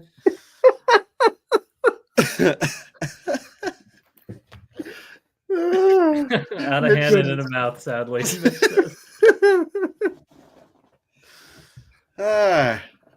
This is the worst. No, that's great. I love you guys. Oh, should we quickly, not too deeply discuss the Bond stuff? I'm still exhausted from it from the other night. I thought you said the Dawn stuff, and I was like, isn't that weirdly personal? Whoa. Yes, let's talk about Dawn. James Dawn. Oh goodness. Yeah. I just a brief summary of how I feel, and then these guys feel the complete opposite. So we've already discussed this in one of our chats, but I personally, I think that there's a lot of there may be a lot of issues going forward with Bond. I think there's obviously the risk of the mega corporation doing what it does oftentimes to franchises and stuff like that. And so there is, I want to recognize that right up front as a possibility. But I also think that they've also shown in the past, Amazon, at least to me, that they are capable of doing some high quality stuff for their original content, and even some of the other things that they've brought in that are already franchises that they've delved into. What? I just now remember. I forgot. Amazon did Manchester by the Sea. I always forget that. They've done some really good. They've done some really good films, and they've done some crappy ones, but they've also done some really good ones. They've also done some excellent series. If you haven't seen Miss Maisel, Marvelous Miss Maisel, it's great. Like seriously, it's so good. But they've also was it them or Netflix that did Fallout? I can't remember. I think that was Netflix. No, that was Amazon. No, it was Amazon. You're right. So they did that, and I haven't seen it, but it was generally really well received. I've seen it. Fallout's good. And we all love Rings of Power here. Yes. Obviously, plenty of people don't, but all that said, I tend to lean on the side of let's just wait and see what happens. I'm open to them doing a couple of shows. I'm open to them doing that as long as they continue it on the big screen. I do not want them to flood it, and that is the obvious fear here. So these two guys have a different take, and I'll let them say it. But that's where I'm at. I am at let's wait and see. They've done some good stuff, and for me, that's the big thing that's important. I'm also not a super fan of Bond, so that kind of also plays into it. I'm not like super attached to James Bond as an IP, as a franchise. So, but yeah, that's my take. A good save, not saying character, because then you have to ask which one. IP helps with that one. Yeah. As a character, which character? Same character, not really at all though. Yeah. But I mean, I think you're making some good points. It's not that I have anything. Potentiality exists either way, right? This could go horribly bad, or it could go pretty great. You know. For sure. Yep. So I'm not discounting the potentiality of it. I just think that we've seen, and there may be disagreement about this on the panel, but we've seen where like oversaturation of Star Wars has not been particularly good for Star Wars, right? No, I agree with that. So like, I feel like James Bond probably has an even lower threshold to meet before oversaturation happens, just because like something like Star Wars has the opportunity to be a big sprawling universe. There's so much you can do. Can encompass multiple genres and things like that. Mm-hmm. James Bond is essentially spy, you know? Yeah. And so like the ability to deviate outside of that select genre is minimal. So the risk of oversaturation to James Bond comes with far fewer shows and movies, right? At a even more compressed rate. So I just think that if we're examining, like I said, both possibilities are there, right? It could potentially be great. It could potentially be terrible. It could potentially be kind of where it's at now, you know? Yeah. But I think the odds are more on the terrible side, is what I would say. Yeah, I think quality-wise, it feels like that's the more likely maybe scenario. I am not above the idea, like conceding the idea that maybe the first thing they do is like a limited 8-episode MI6 miniseries, and maybe it's actually kind of like great, like Andor, kind of like super cool strip back kind of thing. Sounds great to me. I'm not so like I'm not. It could be. I'm not saying that Amazon can't do anything great with any of that. I am of the mind though that like I want certain franchises to like I feel like we like franchise almost means two different things now. There was the franchise pre-streaming where a movie franchise was a movie franchise, you know. It was a series of films. And now it's not all at the feet of Marvel and Star Wars, but it kind of is. Say it. Yeah, it now feels like what a franchise now means is primarily movies, but you've got all of your shows and you've got all of your prequels and you've got all of your tie-ins and you've got all of this. Like, I want, like, I feel like, and maybe it is pure like tradition talking, but I'm also like a big, hey, some traditions are great, and like traditions should have their day sometimes. But I feel like I'm just like looking at a franchise, being like, oh, that it hasn't happened to that one yet, and then it snatched it on my hand. I'm like, oh, there's one. No, oh no, that's it. No, Hunt for Gollum. No, Middle Earth's gone. Just like it's just there's nothing anymore that's just movies. And I thought War of the Rohirrim was okay, but it did not sell me on the idea of doing this with Lord of the Rings. And I think, you know, like The Hobbit was, you know, even though a lot of people don't like it, I love The Hobbit. it came out like 10 years after the trilogy, and it was its own defined set of 3 films. So it felt like it was just the traditional way. And Rings of Power is actually like not a Weta production, so it's just a separate adaptation. It's not even like a part of Jackson's Right. universe. But now with something like Hunt for Gollum, I'm like, dang it, even my precious like Jackson Middle Earth universe is like I see what being you did there. I didn't intend it, but actually there it is. But now with War of the Rohirrim and Hunt for Gollum, I'm like, can a movie franchise just be like the pre-Disney era movie franchise? Can we just keep a franchise the way it was without like me just watching every single long-running series? I mean, Bond goes back to the 60s.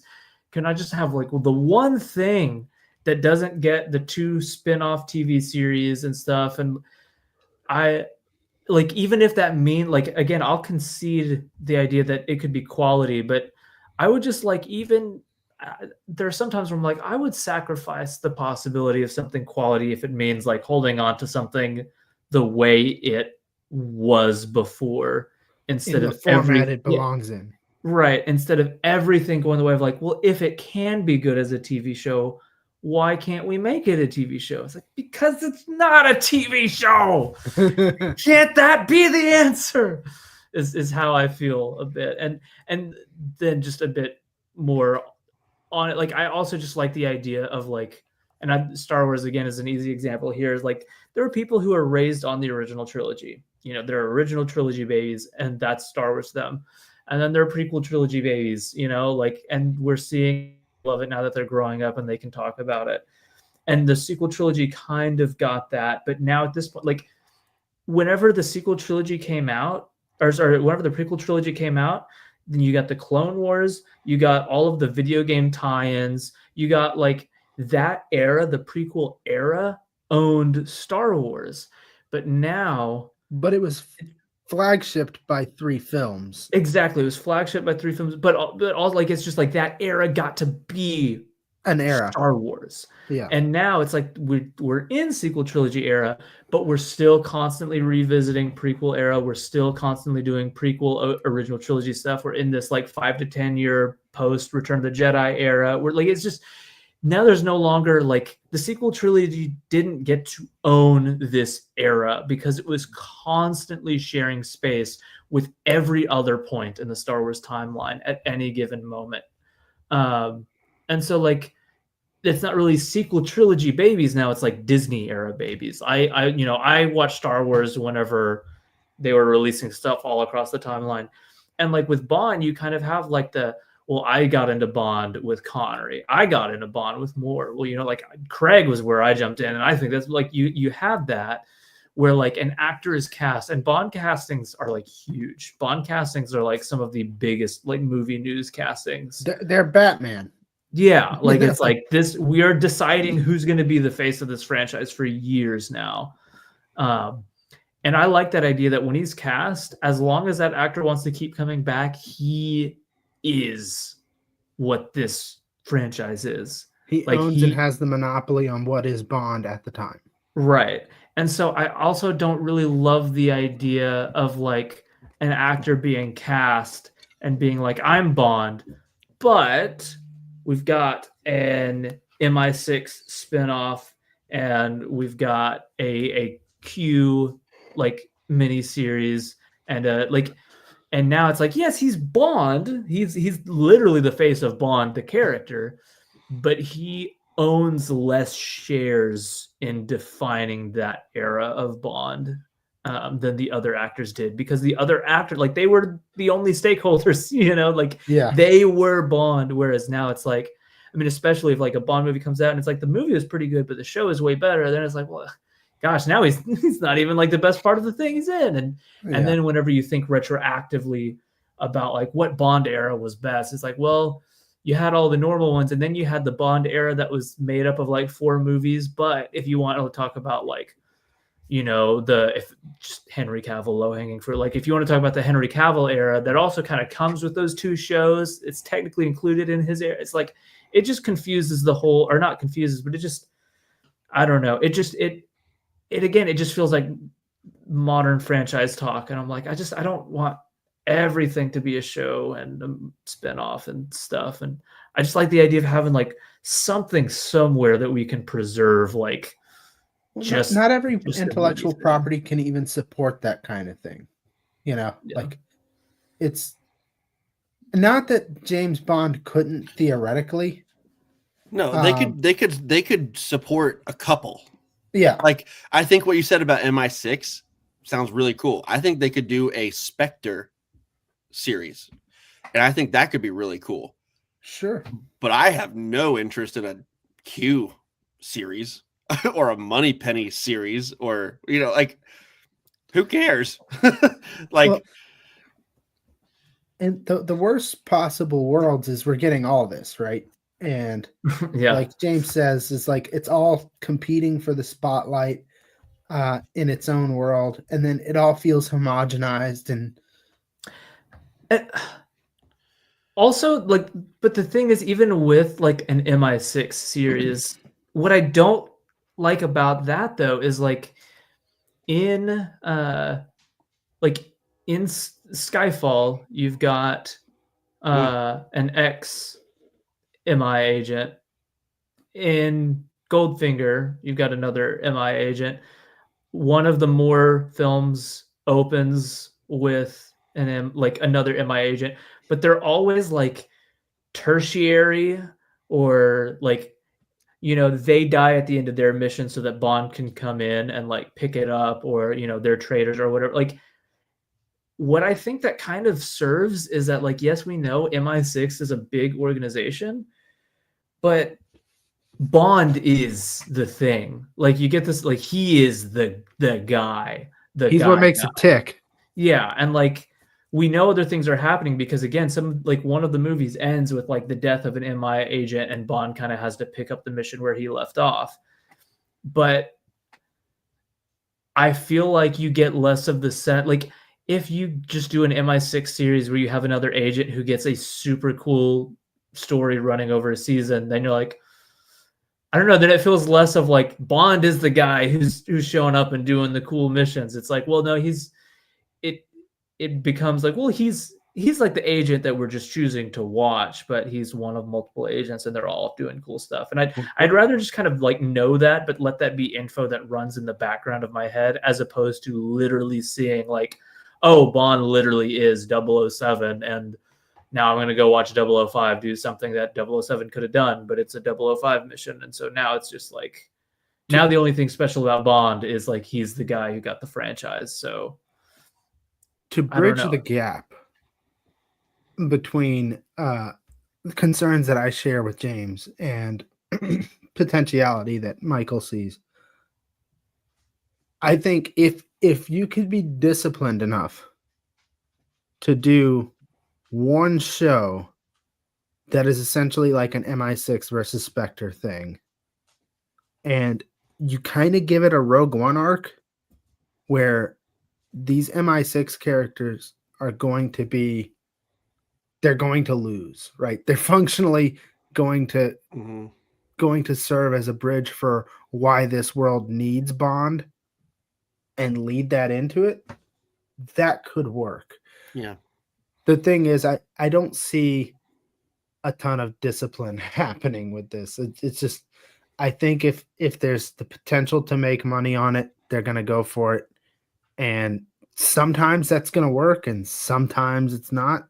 But in all cases, I feel like it does really muddy the waters for what the franchise's identity actually is. Yeah. Because right now there's no dispute, Yeah. Like, there's Bond is Bond, but if we do a great 005 show with a great actor and a cool story, all of a sudden, like, the idea of what the franchise is, like, changes in a somewhat fundamental way. Yeah. And I'll be right there with you guys. If they start making a bunch of 002, 003, 004, Moneypenny, like, if they start doing that and they start, cranking out 2 movies a year and like all this stuff, I'm gonna be like, well, yeah, okay, I waited and saw what happened and it's bad. But at this point, we've seen Warner Brothers do what you guys are talking about with series and with franchise IPs. We've seen Disney definitely do what you guys are talking about with franchises.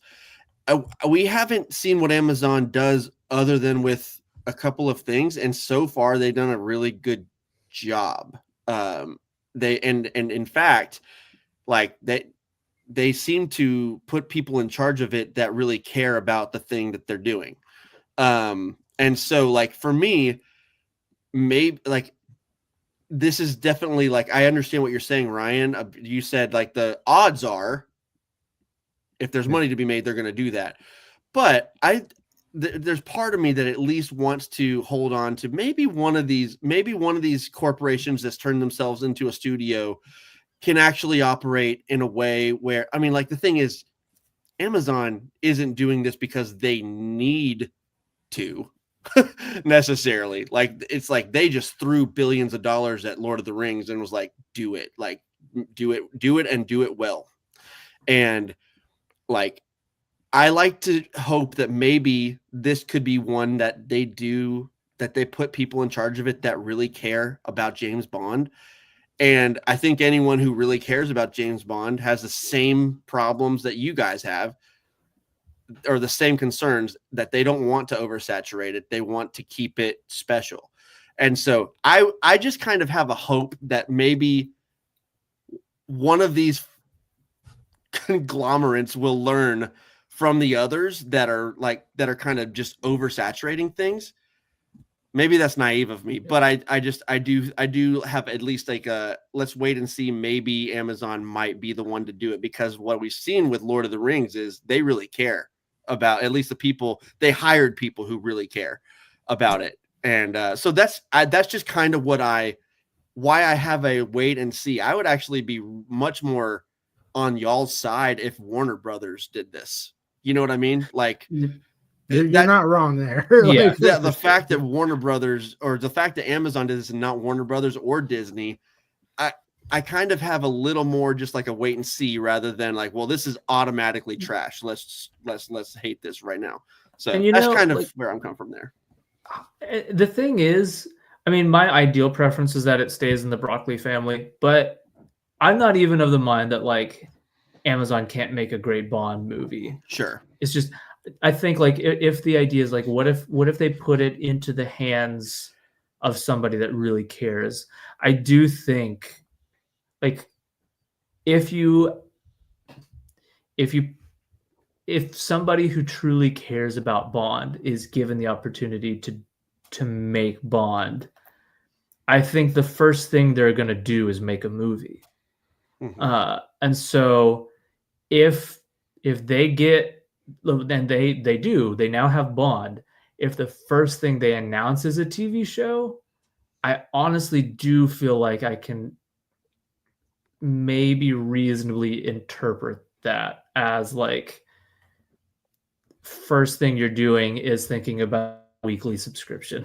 You know, the first thing that got greenlit is going to be a TV show, because you know, I'm not like the hugest Bond super fan, although I have come to like love the franchise over the last few years. And so for me, like, if somebody's like, all right, James, we got Bond, what are we doing? Like, for me, it's immediately like, oh my gosh, here's my Bond fan cast. Here's who I think would be a great Bond villain. Here, like, it's like that's what somebody who loves Bond would do. Mm-hmm. And so I think if they're like, all right, we got Bond, first thing, MI6 miniseries. It's like, I don't know that that's the first place that a real fan would go. That sounds like weekly installment, keep up like subscription kind of thing, as opposed to the one-time drop. That sounds way corporate to me, of like so it doesn't help that like and there are gradations to this too. Like, if it ended up at Netflix, I think this is like blow your brains out, worst case scenario types territory, right? But like straight to streaming movie. How's that, James? Yeah. Right. So like, they've already done that to Star Trek, and it's awful. Yeah. So like, but even so, like there's gradations to this, but at the end of the day, like Amazon as a service is a streaming service first. So, Right.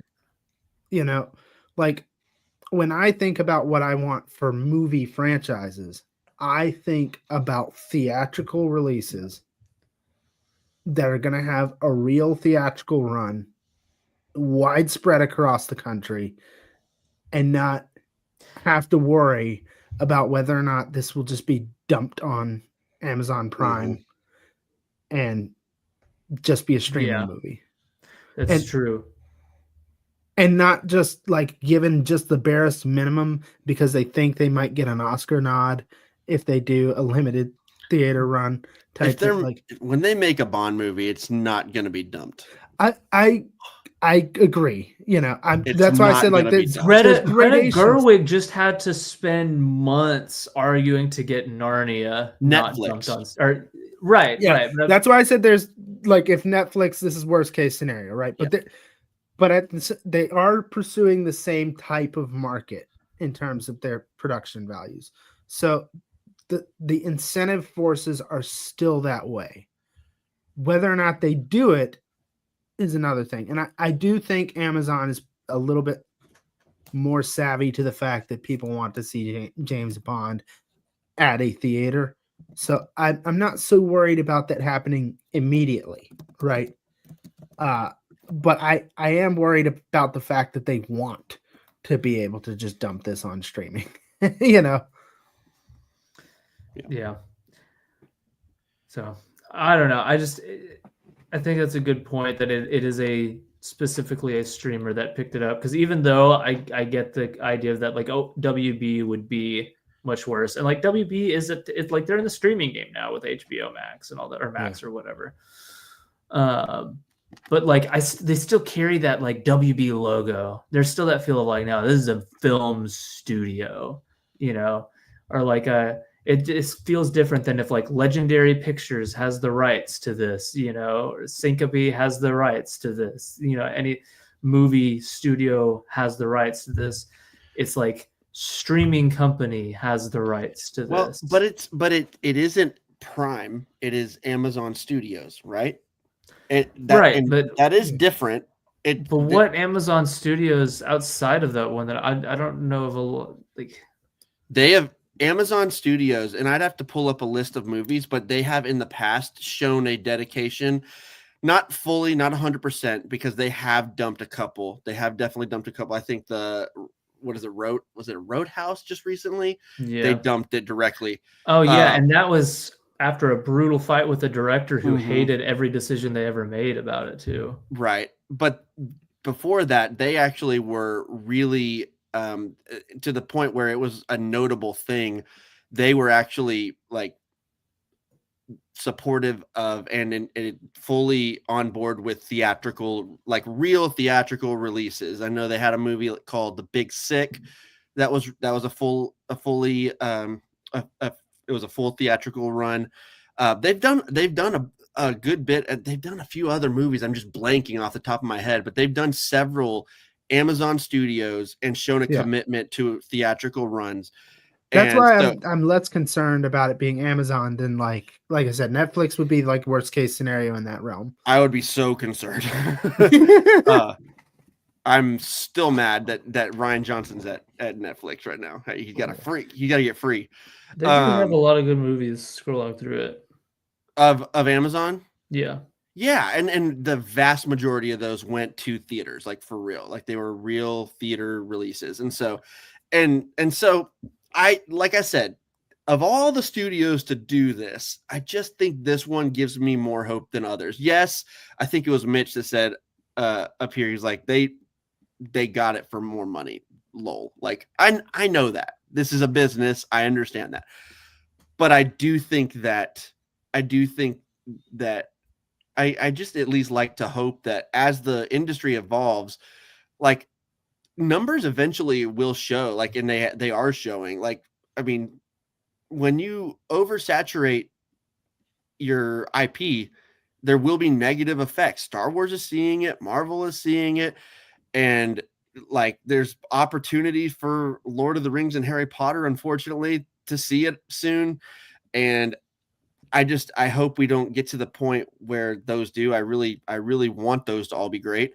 But I like to think that one of these big companies is going to be like, they're doing that and it's doing this, so we should maybe do this way instead. And Amazon is shown to be smarter in some of these ways, so I'm just less concerned. They did Red One. Never mind. This is crap. They did. No, that was Netflix, was it not? No, I'm looking at it. That was I crap. thought that was Netflix. Well, No. Every studio has their crappers. But they did Nickel Boys, and that was nominated for Best Picture this year. So yeah, they didn't. I think they did Honey Boy also several years back, and like they've done some real stuff, and all released to theaters for the most part. So anyway, that was my main thing. It's just, of all the studios, I feel better about this one than any of the others, and we'll see. All the streaming studios, I agree. Yeah. If Bezos comes out and says, "I got it because I love Bond and I want to make Bond movies," I'd be like, "Let's go, I'm hyped." If he said what? Sorry, I was reading a chat. If he came out and he said, "I got Bond because I wanted to make cool Bond movies," I'd be like, "All right, take me there." Yeah. But if the first thing he does is step out on a stage and he's like, "Amazon Studios is proud to present," and it's anything other than if the first thing is anything other than a new Bond movie, I'm going to be disappointed. Yeah, and I get it. I do get it. But yeah, that's where we're at on that, Brian. I knew that one would take a while. Speaking of taking a while, I'm gonna have to take off here in a minute. Yeah, I was about to say, I think we may go ahead and land the plane. I was expecting this to be a shorter one, and we're at 2 hours. So somehow at 2 hours, it does not feel like that at all. Yeah, I know. No, it doesn't. It's midnight here, and I'm still kind of okay, but I don't want to not be okay. Right. I want to be okay tomorrow morning. Yes, that's right. So. Yeah, I agree. Well, this was fun, y'all. Ryan, thank you for filling in tonight. This was lots of fun. Ryan was on for one of our Star Wars episodes, our part one only. Oh yeah, that's right. Because part one went for like 2 or 3 hours all by itself. It always goes long when I'm involved. I'm sorry, guys. It's true, but I don't dislike that at all. At all. Good conversation. Yeah, great conversation. But y'all, thank you so much for joining us. The chat was super eventful tonight. Lots and lots of stuff in there. Really fun. And like we said earlier, guys, okay, I know there's some of you that are in the chat that are here every week, or at least a lot of the time. If you haven't before, please go to our podcast feed and leave a review and rate it. Also, it would be great for us. We're trying to grow that, and it really helps us get seen. And also, if you haven't subscribed to the YouTube channel or joined the Facebook group, do that as well. We got lots of stuff going on in all those, and lots of ideas for growth on all those as well. So yeah, please make sure you do that. And James, Ryan, do y'all have any other last thoughts here? I wanted Ryan to be able to plug his podcast. So dude, yes. Yeah, I'm the host of the Super Smash Cast. It is a video game podcast where my co-host Brian and I, we go through the Super Smash Brothers series. But what we do is we use the fighters of Smash Bros. To talk about games that they come from. So like Ice Climbers are a fighter in Smash Bros. So we talked about the Ice Climber game. And then we talked about how well that IP is actually represented in Smash Bros. But we also do side Smash episodes, which are episodes that are topical, that are not related to Smash Bros. Itself or anything in Smash Bros. Necessarily. Those are fun. I'm getting slates of guests coming on, including both of these guys in the future. So even it's fun. Some of our guests in the chat as well. We've got a whole host of, I believe, right? A whole host of hosts. A whole host of hosts. That's right. Yeah. So it's going great so far. I would love it if you're at all remotely interested in games. It's in a way kind of like a video game equivalent of my year of classics. because we are kind of going through a lot of the video game classics. So if you're interested, I would love for you to come on over, give it a listen, give it a like, a subscribe, a 5-star review, and all of that content creator obnoxious stuff we have to do because we just have to do it. Yeah. And I'm also on Letterboxd as R.A. Wall. My Year of Classics list is there. So if you want to go along with me and just follow these themed months, it's all there. Sweet. I'm excited to come on the pod, dude. I think it's gonna be lots of fun. I think so too. And thank you guys for having me on tonight. It's been a blast. Absolutely. Yeah, it was really fun. I really like the movie hang episodes. I do too. It's so chill. It requires no prep whatsoever, and we just go, and it's just so fun. It ends up usually being really eventful in the chat too. It's just really great. So, but yeah, thank y'all so much for joining us. As usual, make sure you support your local theaters as much as you can. I know life gets crazy, but that's what we always like to say at the end. And yeah, talk to y'all later.